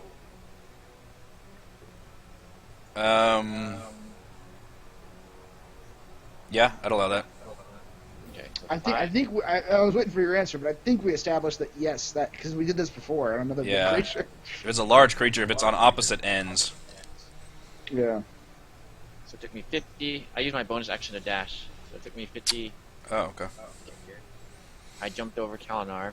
And while I was running, I pulled up my rapier for an attack. This is some acrobatic shit you're pulling off here. Mm-hmm. Oh. Nice. A natural crit. The one time he doesn't get the sneak Wow. attack bonus, he gets the goddamn crit bonus. So Jesus. 20 damage to the mount. Oh, well, do you get a sneak attack if they're engaged with somebody else, don't you? Uh-huh. Okay, They're within 5 feet of ally. gotcha. 20 damage as you pierce through the side of its head. It is still alive, but that is massive damage. It's still alive. Yeah. You pierce his brain thinking it's going to go down, but it doesn't. Did you guys not weaken this thing? Oh, I don't think That one has hit it not yet. been hit yet, no. And it does shake off the effects of the massive trauma. Well, at least it won't be the same as It is before. taking a mighty blow. Yeah. Kalinar.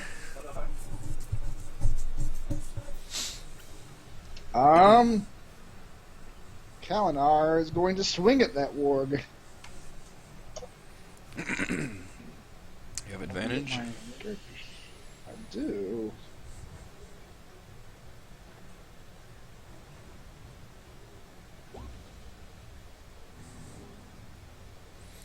That will hit the warg. 6 damage. That's pitiful. Plus 1d4. Do you get to re-roll that, or is that a thing you have to use? I get to reroll. Yes, I get to reroll that. Thank you for reminding me. God damn it. Shit. Okay.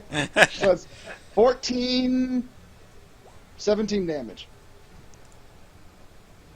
That is gonna finish off that warg as you lop its head off. He was weakened. He was weakened. Now, can I you, feel like we overkilled him with those 2 hits. No, actually, that's about what it needed. Nice. This guy's got a lot of life. 37.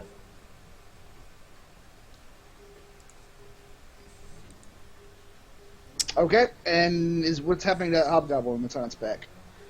The hobgoblin looks surprised and angered, but it is staying on the mount for now. I can hit it up there, right? You can. Okay. I'm going to swing at it.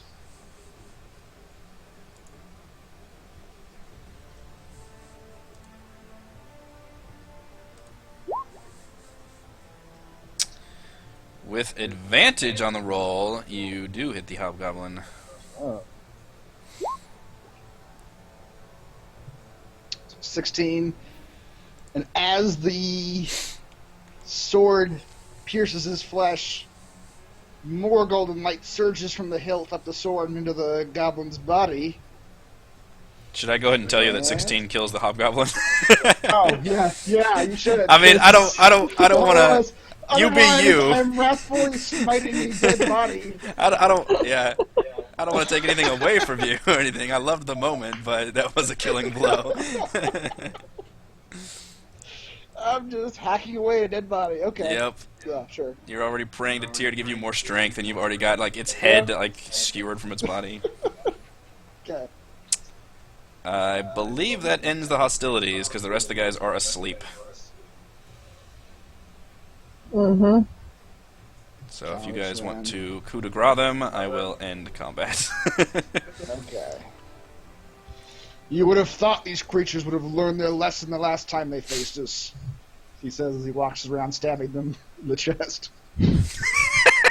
Jeez. Stabby, stabby.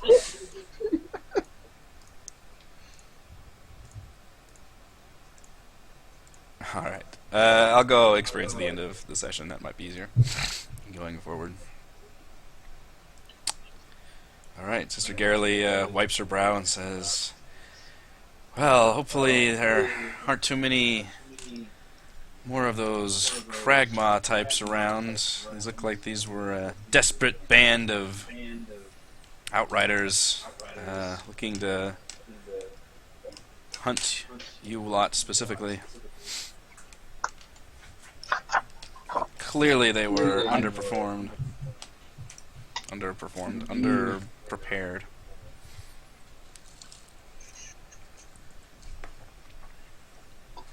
I didn't realize there was enough strength left in the Cragmaw clan to even chase us this far. We're hoping with your help and Sildar Hallwinter that they'll be able to get a group together and eradicate the Cragmaws once and for all. Hopefully. Alright. You guys look through their belongings, but these guys didn't carry any kind of valuables on them. They were only stocked for battle. You can continue on your journey. Do we get spell slots back? Whenever you rest again. But Okay. essentially, I mean, there won't be anything now between now and the next long rest, so. You gonna give us experience later? Yeah, I'll do it at the end. Alright, so you guys reach Conyberry just as dusk falls. Despite a foreboding sense of dread when you enter the ruined small village, it appears completely devoid of anything living or otherwise. The natural wildlife and landscape have slowly reclaimed the village. You imagine in another few decades it will be completely swallowed up by Neverwinter Wood. Otherwise, it is a ghost town of desolation. You guys can camp either in here or kind of on the outskirts. Is this where we talk to the Banshee? Yeah, a little bit. You have to follow like a trail into the woods, and then she kind of lives up there. Oh, okay. I don't mind sleeping in town. It's fine. I don't want to be near a Banshee, but... Yeah, she's not like in the middle of town or anything. Alright, same rule, guards, and forage if you want to. Let's just switch it up. I'll forage. Yeah, I'll stand guard. Survival check from the forager, and perception checks from the guards, please. Guard or guards. Was it perception check? Perception check if you're a guard, yeah. I will do this. And you guys suck at foraging. Yes, we do. Oh, man. Alright, so you guys will have to spend another unit of rations for tonight. Okie-doke. And although the area seems very creepy, nothing comes hunting after you in the night. It appears that Cragmaw Rider was the only reprisal that they sent. So next morning you guys get up, pack all your shit together, head off east once again.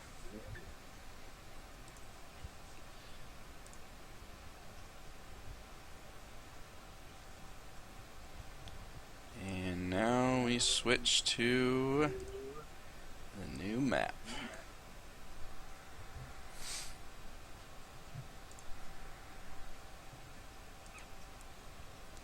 Welcome to the Desserin Valley. Oh boy. What your... Wow, we're at the very top. Yeah.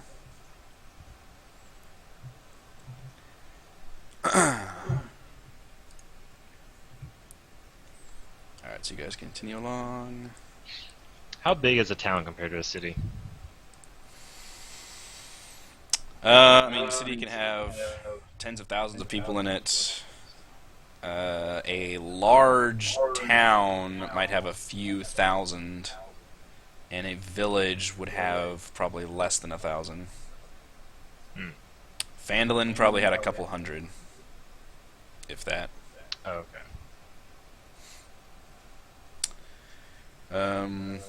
As the early hours approach, well, we'll say, yeah, it's about early hours still, probably about here. You stash up the campsite and gather the wagon together when a fierce wind nearly knocks you off your feet. The sudden gust only grows in intensity, and you feel as if you're in a wind tunnel. You hear the cracking of trees as they bend in crushing angles to the wind's fury. The oxen seem paralyzed with fear. You notice many of your supplies begin to take off into the windstorm. Please, everybody roll a strength saving throw to see if you can maneuver in the wind. Oh boy. It is the heart. Or if you are knocked down by its fury. Dallas is carried away like a balloon. He's not in Kansas anymore. He's like furiously writing in his notebook as he's being carried away. This is fascinating. Kethra and Talus are both knocked over prone. In fact, actually, Talus, you are flung into a nearby tree. Please roll 1d6 for bludgeoning damage. Ouch. The rest of you... Well, actually, Kalinar, you can only stand your ground. You can't really move. Miri's the only one that can properly move.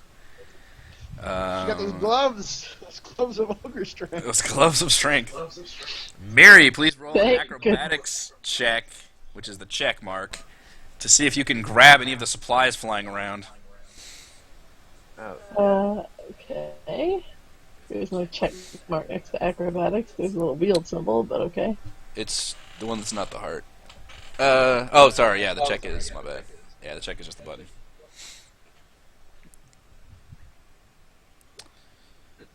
$13. You are able to grab some stuff, but you lose a quarter of your rations. What? And everybody else loses 3/4 of their rations. Oh, shit. You guys essentially automatically failed that since you were unable to maneuver while your shit flew around everywhere. But I only had 3/4 left. Now I have nothing. I trust you all to do the math yourselves. Well, I Based on had how many 4, rations you so... had. Somebody didn't buy new rations. So you lose 3 You rations. lost 3/4. Yes, you lose 3/4. What happens to Droop? When next you look up, Droop is stuck in a tree and like curled around it like a cat, and like just his little strands of hair just sticking up like straight back. And he looks. We spend the next 3 hours coaxing him down from the tree. Somebody has to climb the tree and save Droop. The windstorm lasts only moments, but the devastation in the area is startling, with many trees and plants uprooted or destroyed. Thankfully, the heavy ore weighed down the wagon. The equally heavy oxen appear terrified, our eyes darting around uncertainly.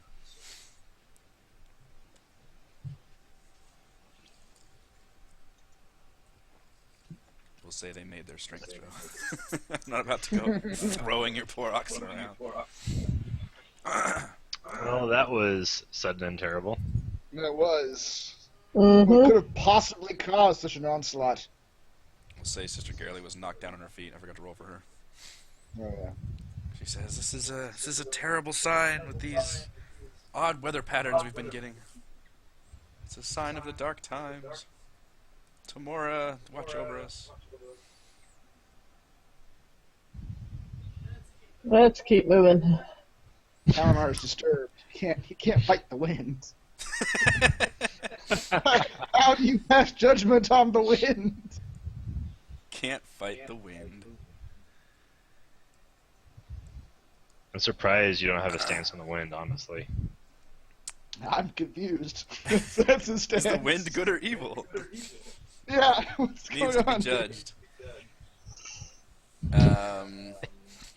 He makes this quest the rest of the time.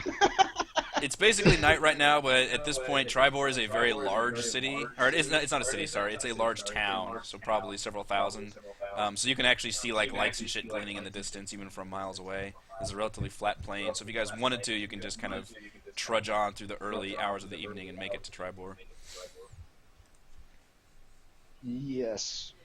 Yeah, let's do that. All right. Let us make haste before any more foul winds come across our path. Foul wind. Something. All right. The relative flat plains let you, I could have said this already. You see the large town of Triboar from miles away. You expect traffic on the road to pick up, but few seem to be heading west out of town. Triboar competes with rival town Yartar as the major trade hub in the Desserin Valley. Sister Garrily speaks up excitedly. Dar Shindell is the current Lord Protector of Triboar. She's also an ex-adventurer and a fellow Harper. We should be able to meet with her in the home of the Boars, a lodge on the outskirts of town. I also hear she makes her own wine. So Triboar is a much larger town than Phandelver. You should all be able to procure any supplies you need. It is night, however, so you're probably going to need to go to the home of the boars at this point. And you can find, this is actually like a major kind of crossroads town, so they have all the facilities set up for like stalls for the oxen, and people can watch the cart and all that good stuff. Okay.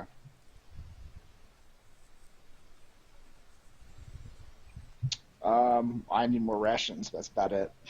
Yes. All right. Yep. Mm-hmm. For the sake of speed, I'll let you guys go ahead and buy what you need before making it to the lodge. So same thing, page 150. You can buy what you need at Triboar. Rations are 5 silver apiece, so you get 2 rations for 1 gold. And curse the wind.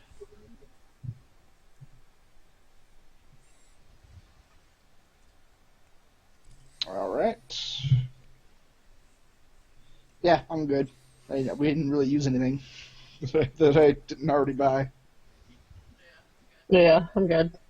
Yeah, and you guys have camped since then, so since the fight. So obviously you should be fully healed.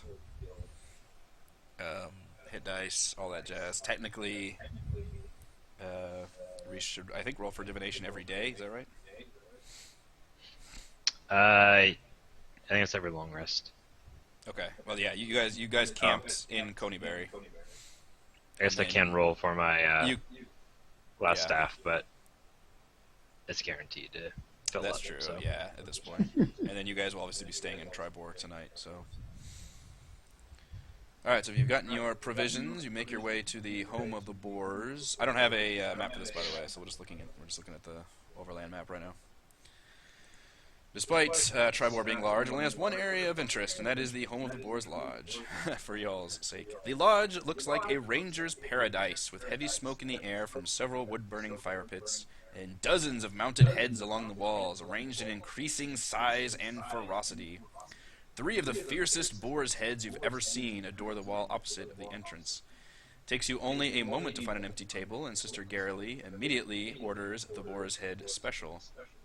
She then utters the strange phrase to the server. The water surges, but the stone abides. The server blinks, nods nonchalantly, and shuffles off.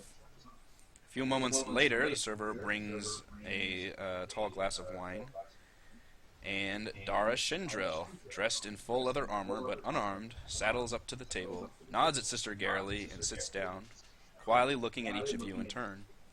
Her features present a middle-aged woman that has seen her share of loss and love, and she keeps her auburn hair pulled back in a tight ponytail. A Harper agent is always welcome in Triboar. How is the wine? Garrily smiles broadly. Exquisite. We can't get anything like this in Phandelver. Yes, Phandelver. Word reached about our new heroes and the discovery of the mine. Good work. One less drow upon the world. My name is Dar Shindell. I am the Lord Protector of Triboar. Welcome to our town.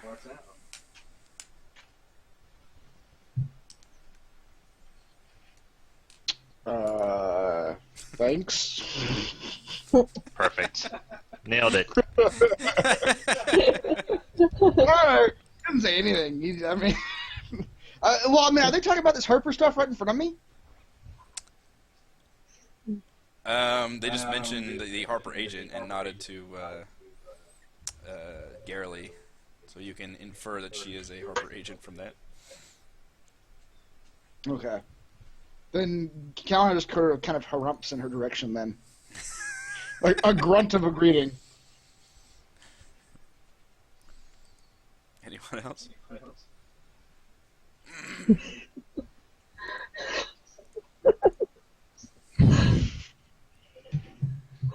Oh, It is good to be welcomed here. Thank you. yes, thank you for your warm welcome. She gestures and brings over some food for you all. She says, this is on the house for tonight. We always welcome heroes and adventurers here. From one ex-adventurer, former adventurers, to another. And she kind of leans in close and says, these are dark times. We've had the strangest weather, and they're growing more frequent. Torrential rainstorms followed immediately by droughts and intense heat that threatens to set the grass itself on fire. Folks are calling this the end times, that Faerun herself is sick of us. Kind of shakes her head. Listen, since you are all in the rescuing business, we've had some folks go missing recently. A half-elf adventurer named Grevor and his companions were operating out of Triboar. We expected them to return a week ago. Now, adventurers go missing all the time. It's kind of part of the job description, but figured I'd pass on the word. Of more... I should add that as your quest log. This is not really an official quest, it's just kind of a, hey, this person you might find in your travels.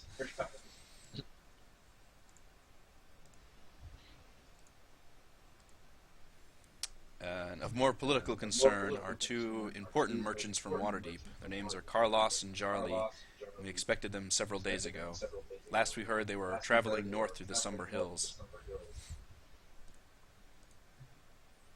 It says it would be quite nice if you were able to locate any of these individuals in your North. travels. That's not even on our map. Right? What? A fair point. North is Yeah, not I even on our can- map. There's nothing can't north, see north that. of Triboar. It says north of Somber Hills. North It's of Summer. through the Oh. summer.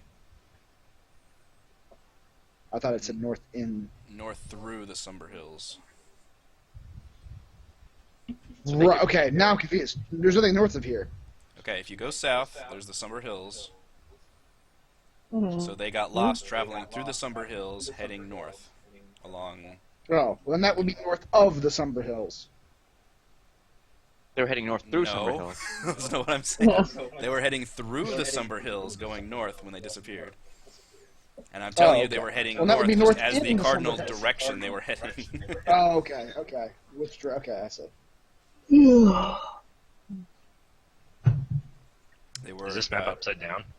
They were they were traveling to Triboar from Waterdeep, which, if you follow this long road south, and obviously this map doesn't go that far, you have Amphail in the corner, that road eventually leads to Waterdeep.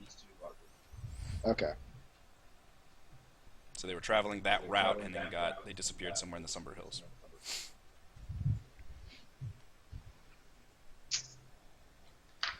Yeah, we can take a look.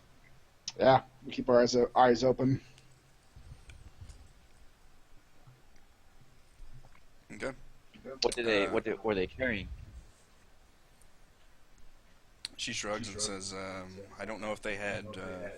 I presume they were traveling with a full caravan of supplies.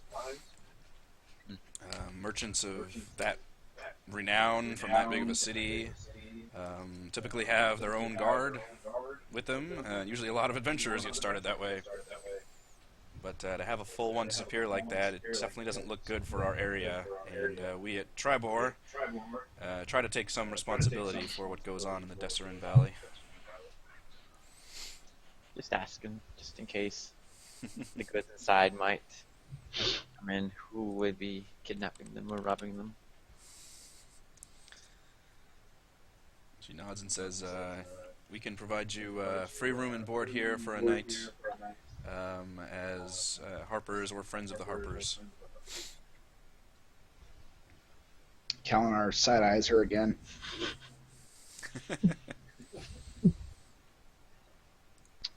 Thank you. Mary Your husband smacks Elliot. Kalinar in the Was shoulder. kind. What were you So saying, what do you Kyle? think about this? I was saying your hospitality is most kind, and I was going to see what she thought of the weather, whether it was natural or magic in origin.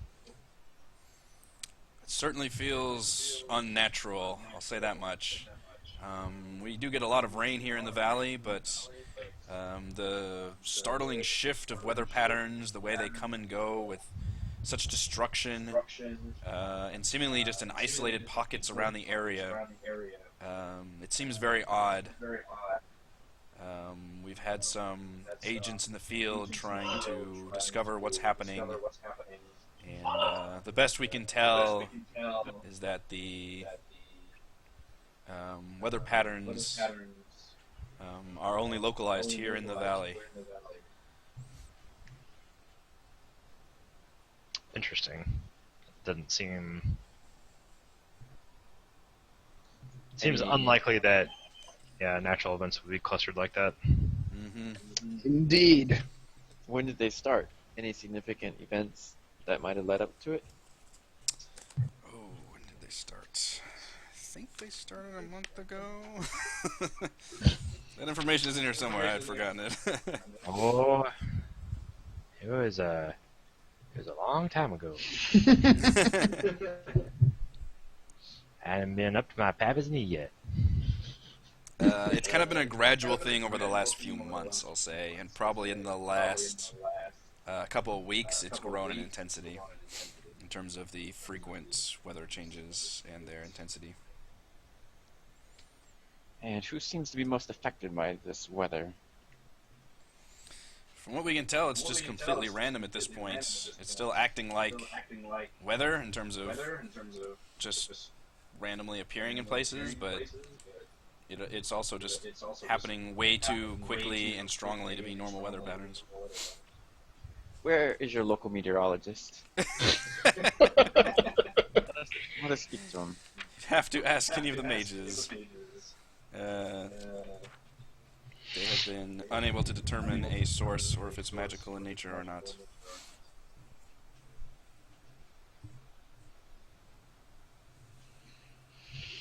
Well, to be certain, there must be someone behind this. There's no natural phenomena.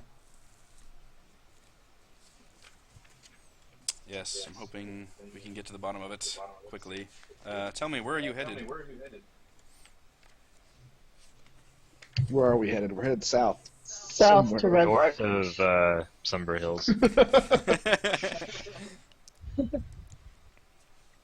Red Larch, that will definitely take you right to the middle of the valley, so you should, if you haven't already, you should be experiencing these strange weather phenomena. Be safe, the long road, normally a well-traveled, decently safe place, but of late, I'm afraid things have gotten a bit more dangerous. I've seen a lot How more so? brigands and bandits on the road, which you'll find them in any road, but they seem to be growing in more frequency, especially around the Sunbur Hills. We've had, as I said, people disappearing, but particularly around the hills region seems to be a dangerous location. We got multiple towns here trying to work together. Of course, there's the Knights of Samular down in the Summit Hall that patrol the area, but the valley is too big for us to watch it at all times, and I fear there might have been some evil taking root here. If there is, we will root it out to be sure. Excellent. I will leave you all to it. Are there any evil-looking castles around here that would be a good base for any evil-doing mages? I have not heard of anything organized up in Triboar. No suspicious buildings, abandoned buildings around here? No. As soon as she leaves, Connor whispers to everyone, "Keep your eyes open and be careful. I don't trust these Harpers. They're socialists, bordering on anarchists. I know what they're capable of."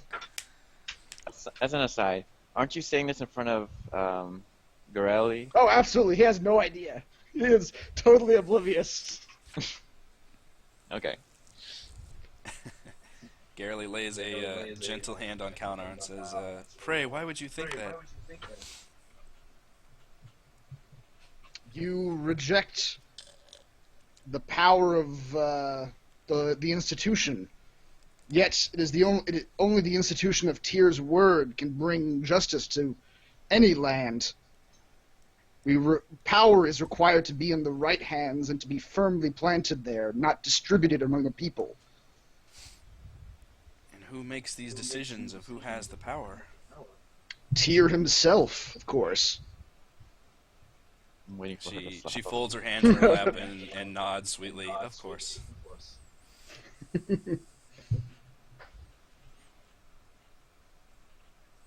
She says, if you'll excuse me, I believe the wine has gone to my head. She heads off to her room.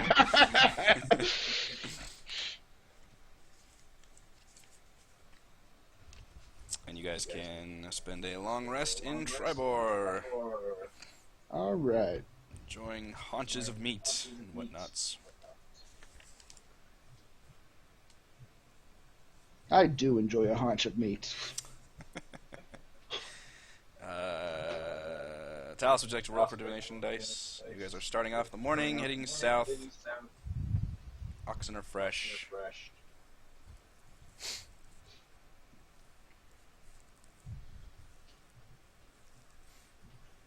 Well, at least I'm fairly consistent. Yeah.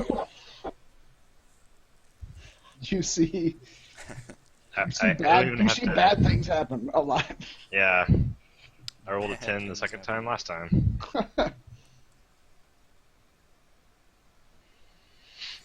Alright, so Sister Garrely meets you guys out on the oxen thing. She doesn't say a word to Kalinar, but just sits on the cart. And you guys take off along the long road.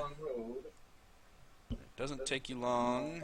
You get about midday when you make it to Cragmaw Bog. Oh boy.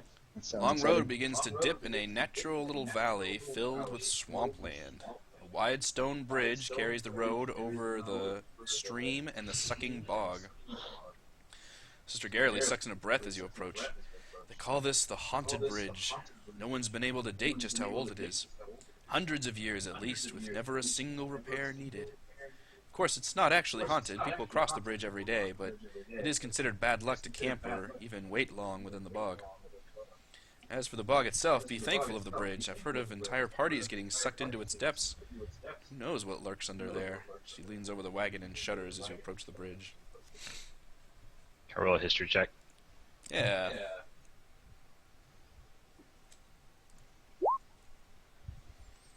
Motherfucker.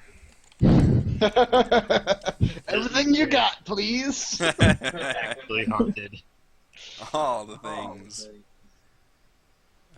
You've heard of the Cragmaw Bog and the Haunted Bridge. Let's see. You know this is bugbear territory, and for years was known as Illiker's Bridge. And the Haunted Bridge derives its nickname from an eerie property of the structure. From time to time, the stones of the bridge speak. Their utterances are loud and clear, and always delivered in the same calm, male-pitched voice. That's a neat little factoid.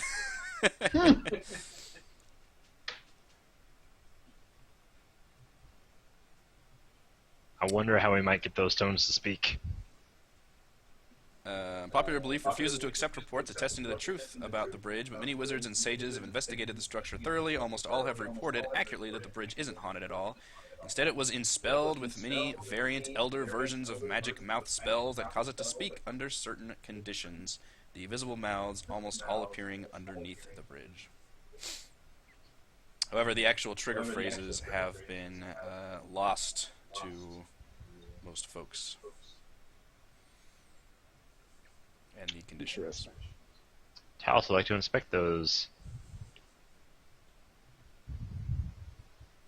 Inspect what? The mouths.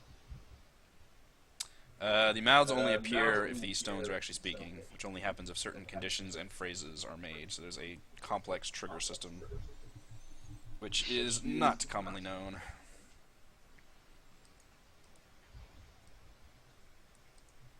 Can I search for clues around the area? Yeah. Maybe someone wrote a sign down or something. Left an instruction booklet nearby. Nice. Mm-hmm. Wow, that is 2 crits. That is 2 crits. So as you approach the bridge, a large ominous tree stretches out of the swamp. Its many branches reaching toward the bridge. As you get closer, you, Kethra, notice a weathered human skull, jaw sagging, is pinned to the tree by a big black arrow protruding from one of its eye sockets. What looks like black parchment is wrapped around the arrow. The arrow and skull are within reaching distance at the side of the bridge. The arrow and the skull. Yes.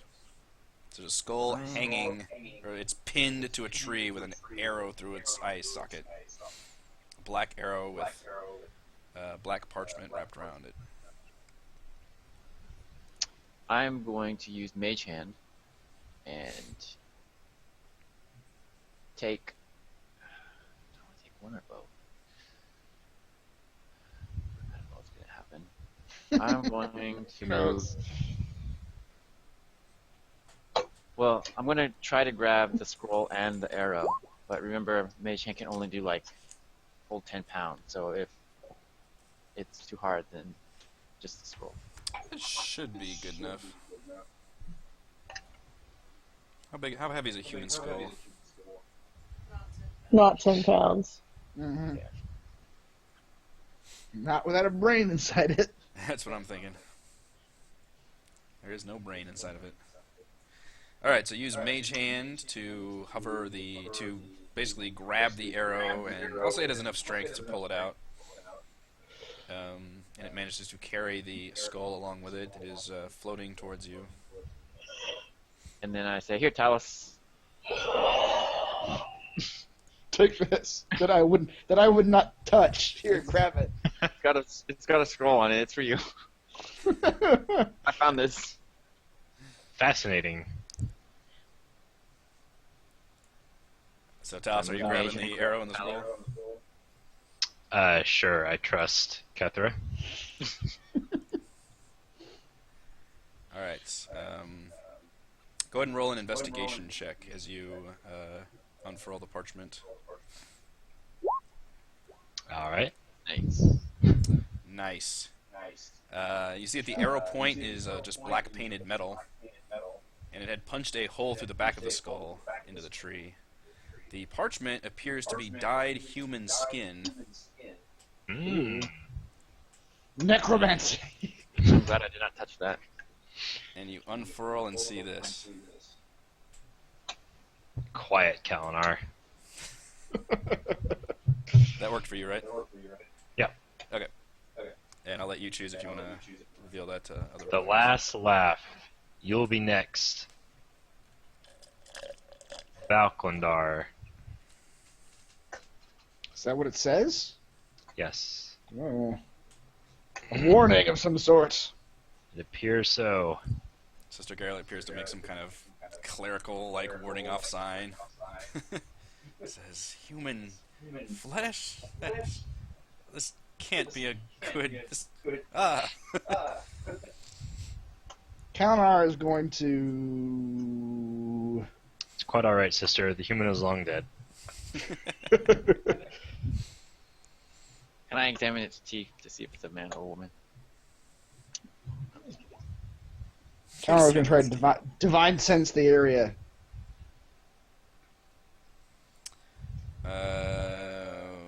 60 feet. You reach out in every direction, but you don't sense any undeads or fiends nearby. The bog just continues to gurgle. I sense no undeath in this area. That's what it says. I can show him the actual scroll for me to use the graphic. Whatever. He passes it around. Either way.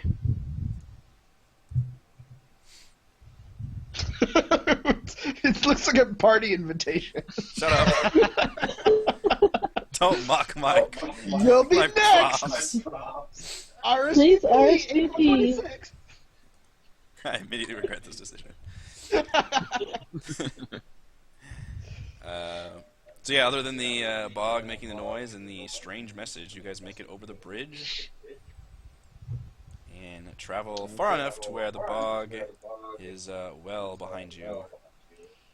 But at that point, you will need to camp for the night. And I think this will actually make a pretty good stopping point for tonight. Okay. You guys... actually, we'll go ahead and go with the camp motions. Go ahead and set up a forage guard system. I'll forage this time. I can guard. Okay, I'll so forage. I'll forage. 2 people foraging. Excellent. 1 person foraging, please. Hey, 15. That's not bad, right? I'll guard the other shift. I got it. Damn it. All excellent rolls. Yeah. Yep. We're well protected on all fronts. So, okay. Miri was the first guard, and Kethra was the second? No, Talus is the first. Oh. Wow, you guys did great on all your rolls this time, didn't you?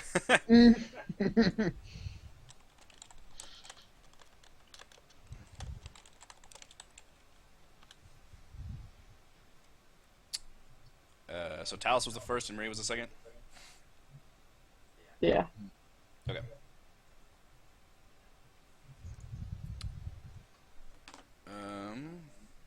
So you guys settle down for the night. Among the normal insect noises and squelching sounds of the nearby bog, a sloshing sound focuses your attention. You listen attentively and hear several slathering sounds of oversized tongues and loping bodies headed your way. This is Mary during Mary's guard shift. Great.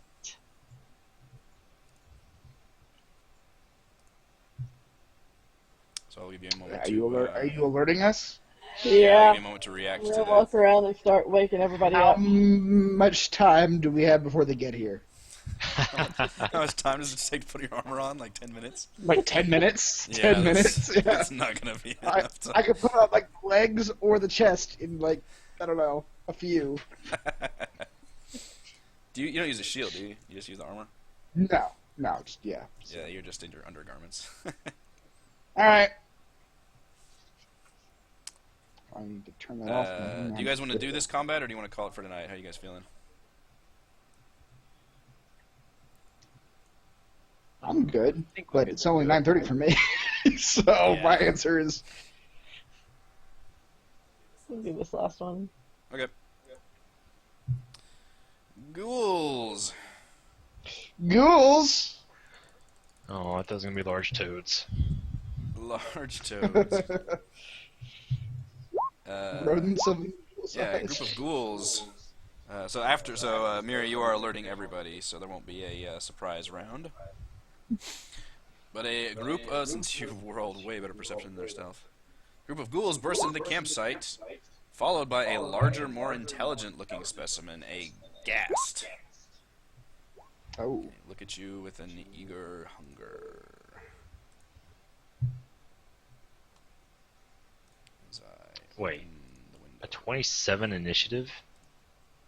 Yes. How did that happen? Balls. She rolled How a am I 19. clear? Oh, she's got 8. Yeah, her bonus Wow. is 8. She rolled a 19. Yeah. That alertness feed is something else. Yeah. 5 stupid ghouls. They are not alert. Not in the least. Neither is the ghast. Wow, I thought I rolled Alright. bad, but Yeah, I did. See how well you guys can get through this one in one round. Miri. Lord, alright. 5, 10,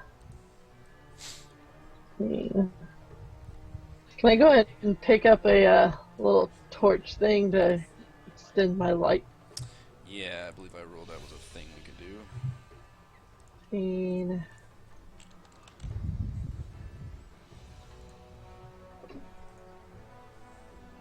$20.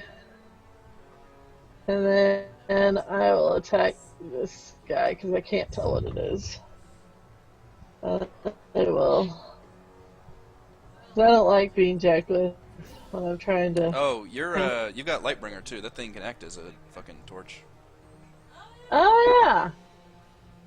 Well, that's right. And in fact, if it's lit, I think it does more damage to undead. Oh, are these all undead? Are indeed. No, I'll move up here then. So, Lightbringer versus the undead. Which does radiant damage.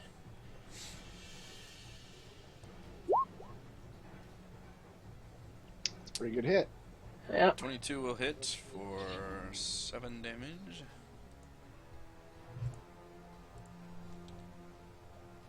And then I'll take my bonus action. To slash a brightly colored bludgeoning blow against its chest.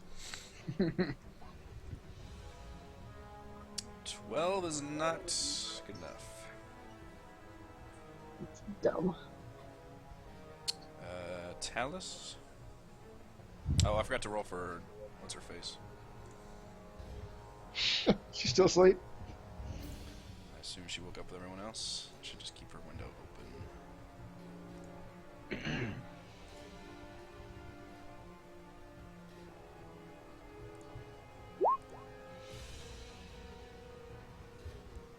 She rolled an 11. Alright, Talus. Alright. Get behind Kalinar. I'll firebolt the ghast in front of Mary. Is that a ghoul? That would be the gas. That is looks like a larger, more powerful ghoul. It appears to be more intelligent and somewhat command of them. Is it? Do I know if it's undead or not? It's definitely undead, yeah. Okay. And since this is the second half, we don't get our spells and stuff back after the second half of the night. Correct.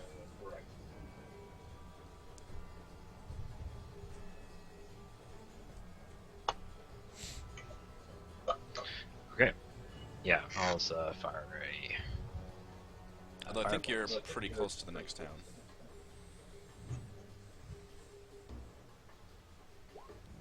Wow. Nice! Oh, A crit on the firebolt! That's amazing. That is amazing. It would have done 2 damage otherwise. You still managed to roll, like, no damage for it, but there you go. Yep. I rolled a critical and a critical failure. Yeah, you did. It's impressive. Hedging my bets. Its face is singed. It looks angry. Kethra. I'm going to flank that zombie, so or whatever it is, 5, 10, 15, 25, 25, 30. Yep. Be careful. Rapier. Huh? Nothing? Wow. Wait, did you get within the ghouls? I wasn't paying attention. What's that? Alright. 19. Jesus. Yeah, actually 20, but it doesn't matter. Well, I meant the damage. Huh? 19 damage.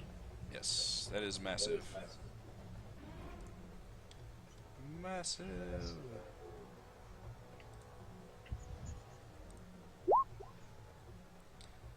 He fails that roll. But an 8 means he's okay, I believe. What does 8 mean? He can't take reaction? He can't take reactions at the end of his next turn. Then I will use my bonus action to dash away.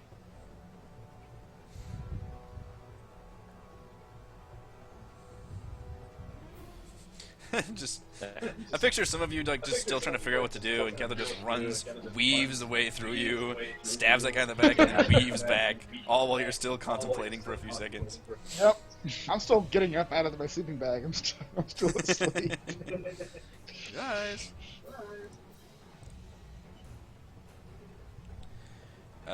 Sister Garely will, let's see, 5, 10, 15, 20, step up to, I think, next to the fire. 5, 10. And she will channel divinity and cast Turn Undead.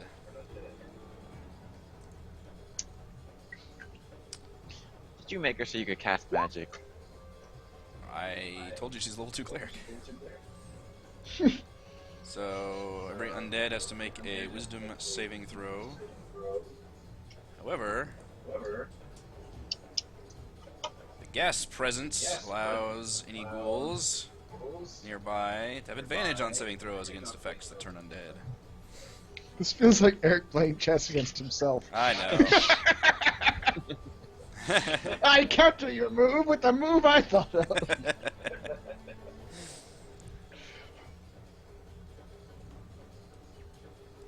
Hey, do you want her to help or not?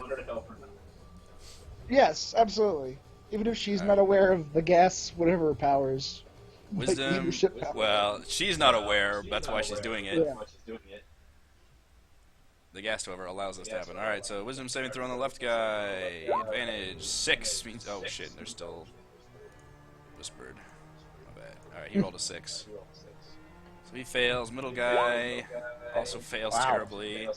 Right guy also fails terribly. Hey, Jesus. Yeah. And then the gas. I don't think the gas. Oh, it does say the gas does have advantage also.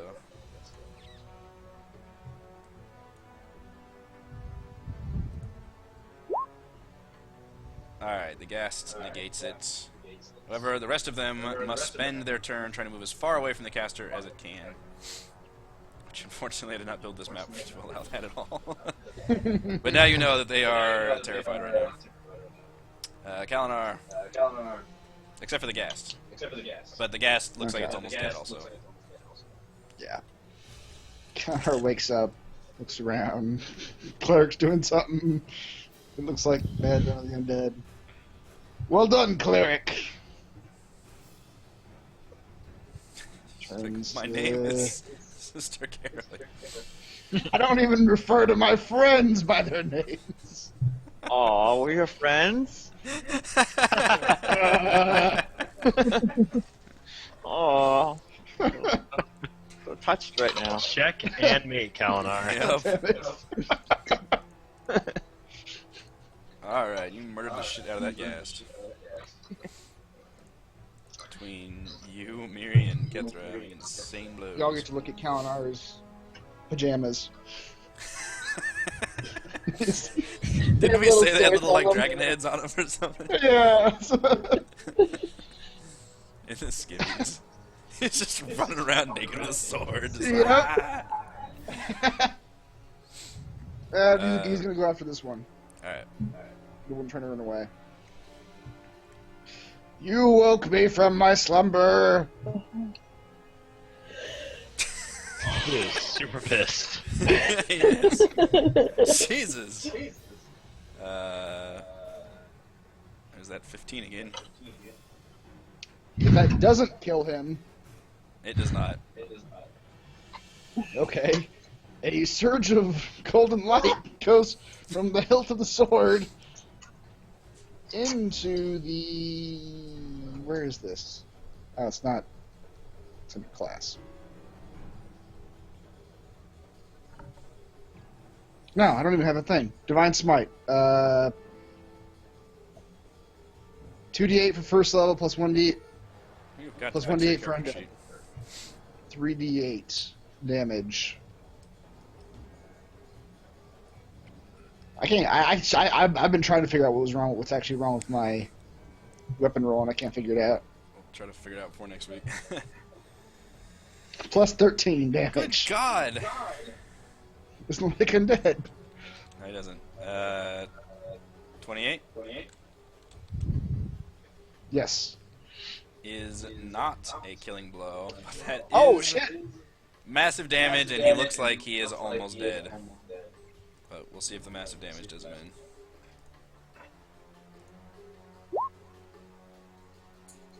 He fails. But he is only momentarily dazed, can't take reactions. However, the ghouls on their turn will attempt to flee from Sister Garrily. So, Kalinar, you can take a reaction to attack this one as an attack of opportunity as he attempts to run away. Oh, okay. That's exciting. I don't get it. You miss. Alright, so unfortunately I don't have it on the map right now, but these guys moved 30 feet away.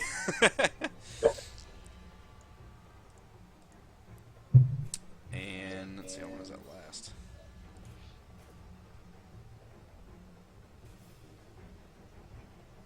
Actually, no, how long that lasts. Curse my... Miri, if you wanted to, you can hunt them down, either ranged attacks or you should be able to run after them, I think. Or you can let them run away. Are they gonna come back? Well, I'm trying to look up how long that ability lasts. You did kill their leader, so More than likely not. more than likely But the not. XP. We need Kill XP. them for the XP. It's turn for 1 minute, or until it takes any damage. Oh! That turns off. My bad. So this one, well, we'll just say he attacked and missed, because I shouldn't have run away like that, but... So he's actually not turned anymore this one over here. The other two do flee and run away. It lasts for 1 minute. So are they gonna turn around and come back?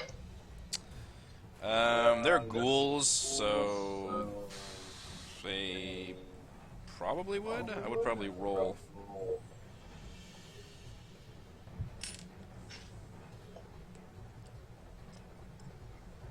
Like if they were goblins or something, they would probably just get the fuck out. But this one is still alive, and he is almost dead. Since Kalinar did attack him, he's no longer turned. Alright, I guess I'll go after the other two then, since you can't answer my question. Yeah, I haven't decided yet if they would come back. Well, that, like, seriously will determine what I do, though. Well, let's see that they would come back. Alright, then I'll run after the other ones. I presume ghouls would. We need to return. Oh, they are. Okay. I didn't know where we were at. Okay. 5, 10, 15, 20, 25, 30, 35. Now if they run any further, I get an attack of opportunity. And then I will attack this guy. Damn, that is bad. 10 is a miss. Alright, and then my bonus action. Crits, roll an extra 1d4. Oh, we added it in there. That's not good. Tagging the top one or the bottom one? Awesome. 6 damage.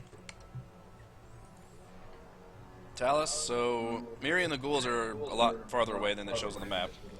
I literally ran out of grid. Okay. They're probably another I'm 20 the ones feet.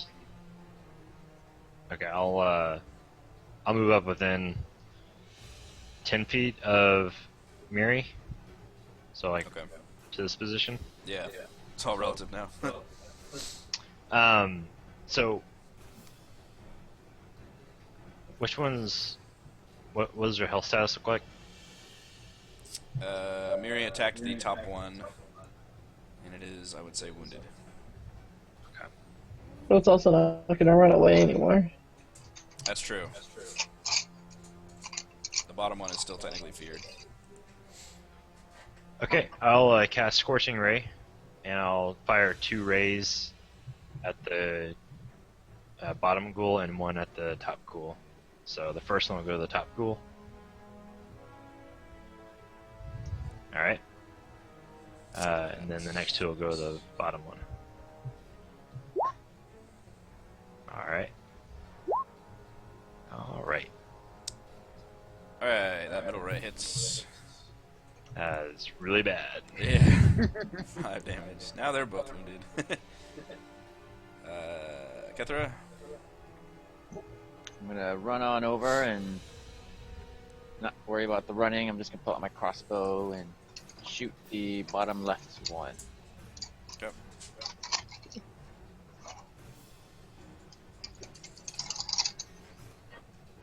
That will hit.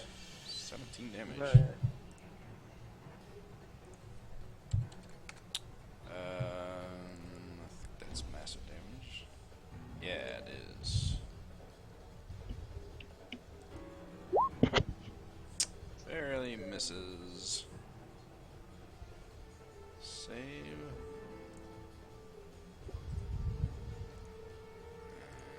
5 means he is stunned and cannot take any actions till the end of its next turn.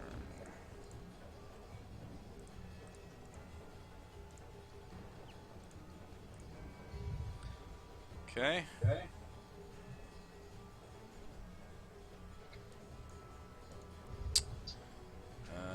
Sister Garrely.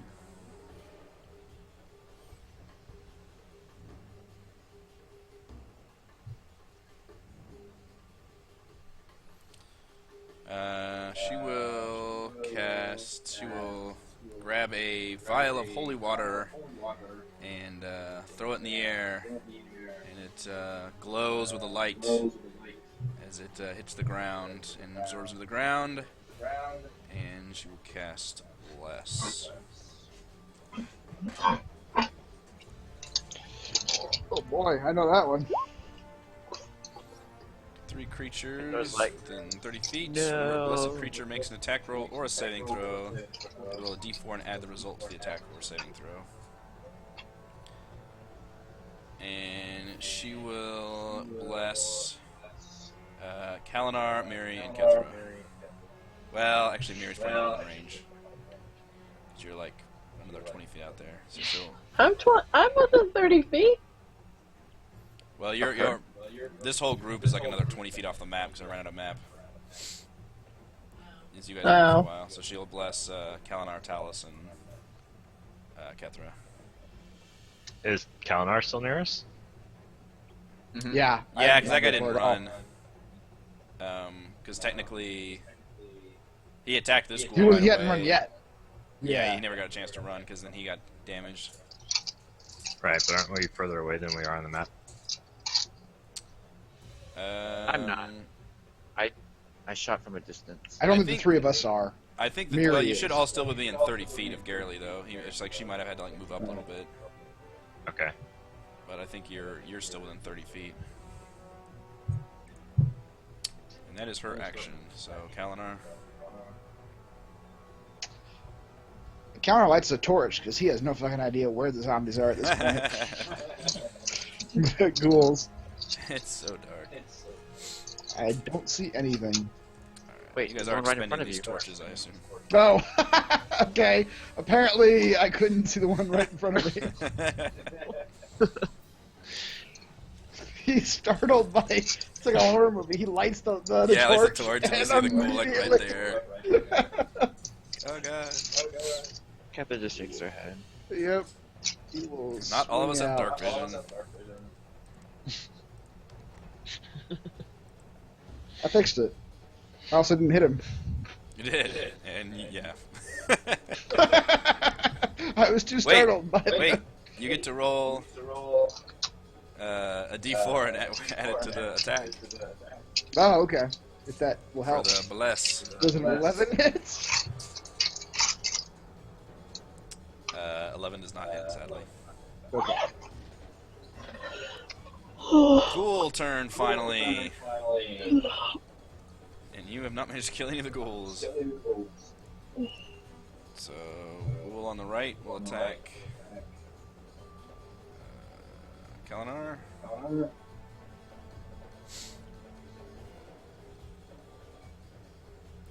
With the super paralyzing claws. 17. How's your undies working for you? that hits. That absolutely hits. damage and roll a Constitution save, please. Damn. Constitution save. Why did I not have my description there? I should have had my description. Well, it's over 10, so I'll just take my 9 Okay, yeah, damage. you got it.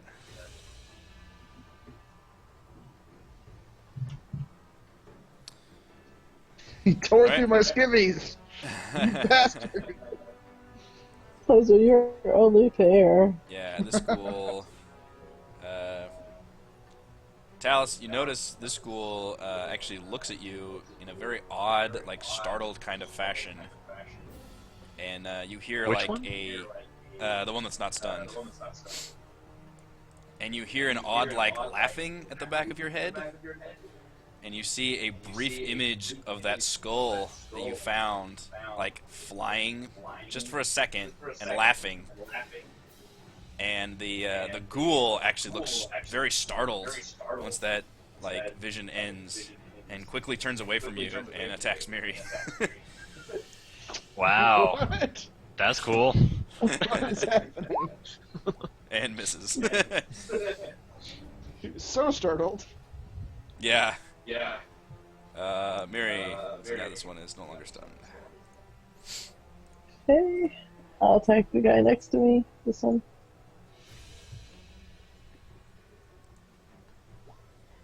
Damn it! Lightbringer, why can't you hit undead? It's your job. Unarmed strike will hit though. 12. Just keep punching him in the face. The one that was attacking you, I assume. Yeah. Talus. How badly wounded does that one look? The one that Miri's been fighting looks sort of wounded. The one that Okay. Kethra attacked down here is incredibly wounded. And same thing with the one that's Kalinar's been fighting. Both of them look like they've taken some heavy wounds. Alright, I will cast Magic Missile. I'm not sure how to react to that ghoul that had Vision. the vision with, so I'm going to attack. A shared vision with the ghoul. That's nuts. That's not disconcerting at all. Sounds like a yeah. Harry Potter chapter title. Talus is pretty taken aback, so he's going to attack the other two ghouls with 2 magic missiles each. So the first 2 will go after the one next to Miri, and the second 2 will go the one next to Kalinar. Okay, the 2 super damage Should be ones. a level 2. Yeah. So 8 and 8. That will kill both of them. This magic missile slams Huzzah. them. Wow. Good old magic missile. You don't have to roll to attack that one. Nope. It just hits. Feel way better with that. Kethra, 1 ghoul remains. I should be close enough to flank it, right? Yeah, I think so. I ran a little closer before. Yeah, that's fine. 18, 12 damage. 12 is not gonna kill it, and neither is it actually massive damage. Damn. But it looks extremely wounded. I will stay in there. Oh no, that's only for attack throws. Never mind. You already attacked.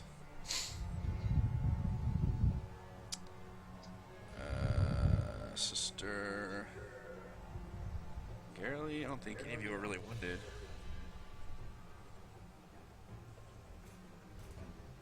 Kalinar took some damage, so Yes. she I will run up to Kalinar and cast Cure Wounds.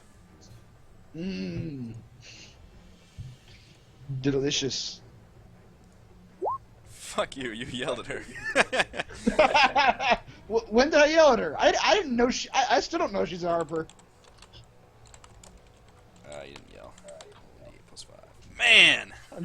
Wow. She's a good healer. All about those Cure Wounds. Kalinar! I yell out to the party, "Where are the rest of the ghouls? I can do nothing." It's dark and scary. I literally don't know where to go. I assume... towards Garrely Tal's. whispers at you, since she is an elf, and says, the rest of the party is just west of us, about west by northwest, like 20, 25, 30 feet. Thank you, Elf Maiden. Off I go. My name is Sister Karen. I will never refer to you as such. There you go, I found him. Yay. Yay. I don't give a shit about visions. Well, I miss him. Oh, no, I get to roll my thing, don't I? Is her blessing still going? It's dead. Oh, okay. Oh, okay. 13 hit. Aye, the ghouls are slain. Brief Huzzah. attack is defeated. Alright, you guys can spend the rest of the night in relative calm. Ghouls have nothing of interest on them. After that, you can pack your things, continue south. Nothing of note happens. You do notice, kind of in the distance, like in one direction you notice a rainstorm, and in the opposite direction you might notice like high winds and something. But you definitely get, none of it is centered on you this time, but you definitely feel and hear and see more of the odd weather patterns as you head into West Bridge. And I believe that will make a good stopping point for tonight's session, as I need to add up all our friggin' XP. We killed everything. Everything! That's the XP. Yes, so you killed... Somebody just start tallying this up for me. You killed one ghast, he's worth 450. Okay. You killed 3 ghouls, they're worth 200 apiece. Okay. You defeated 3 wolves, they're worth 50 apiece. Okay. 3 hobgoblins, they're worth 100 apiece. Okay. And 3 wargs, they were worth 100 apiece. 1,800. Divided by 4. 450. Wow. Technically, we should be dividing by 5 for Sister Garrely, but... That makes our XP 6,016. Okay. I mean, will she level up with us? Yeah, if she's not going to level up, then she'll get good experience. That's exactly what I was thinking. So she is not getting experience for this, even though she is participating in battle. She's Druid.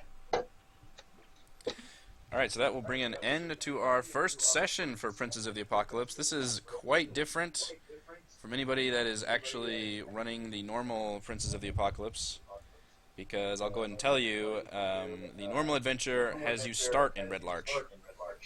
So obviously things are going to be different, and I had to come up with a whole bunch of stuff to get you guys... it had a few cool hooks to get you from Phandelver to Red Larch, and then I inserted all those encounters you basically had. Oh, okay. Between here and there. And you guys aren't even there yet, quite. You are just now making it to West Bridge. Not quite. Yeah. So I will say that the main campaign will begin in earnest once you reach Red Larch. But hopefully I am sprinkling some interesting seeds in the meantime.